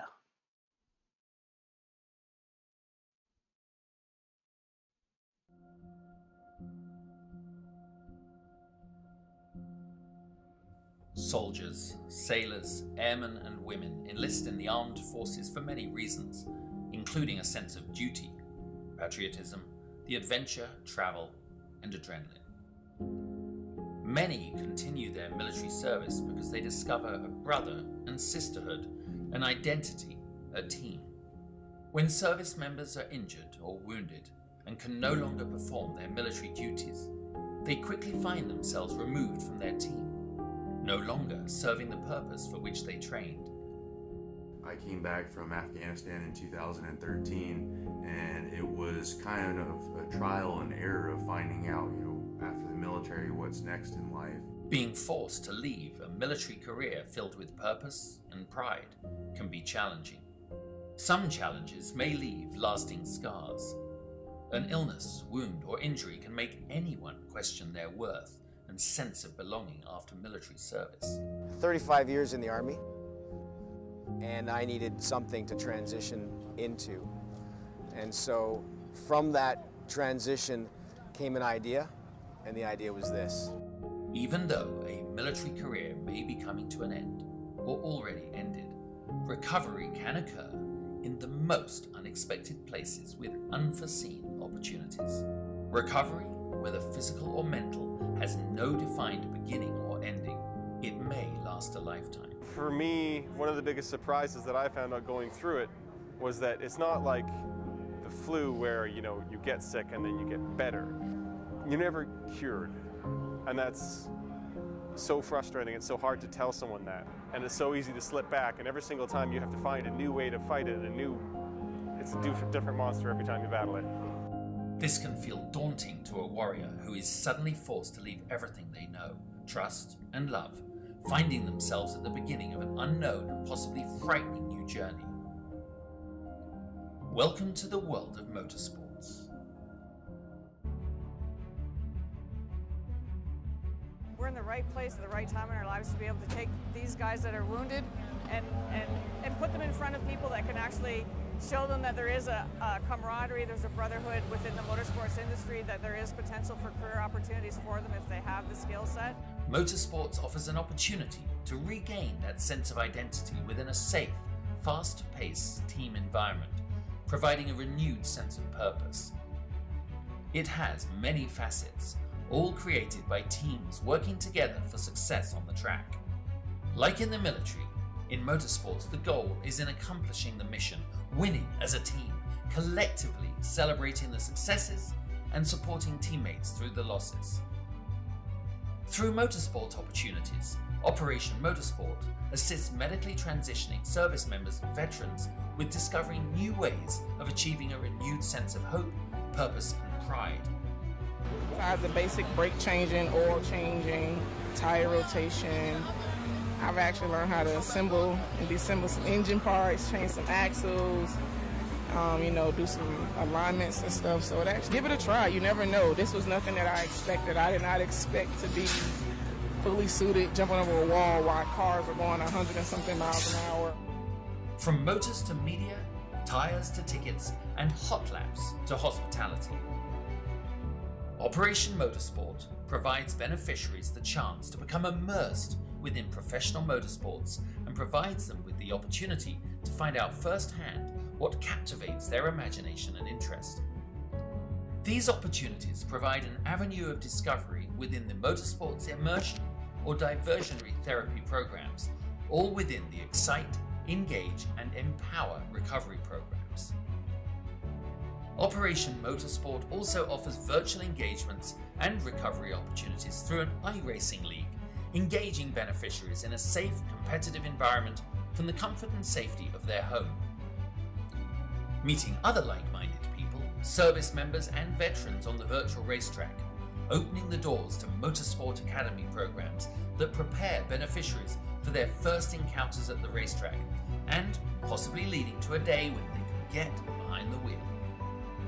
A team environment's a perfect place for people like us to kind of get back into some kind of normalcy when you go through a lot when you get medically discharged. And it kind of sucks and you put through the ringer, but I feel like what Operation Motorsport's doing is just something that's just really valuable.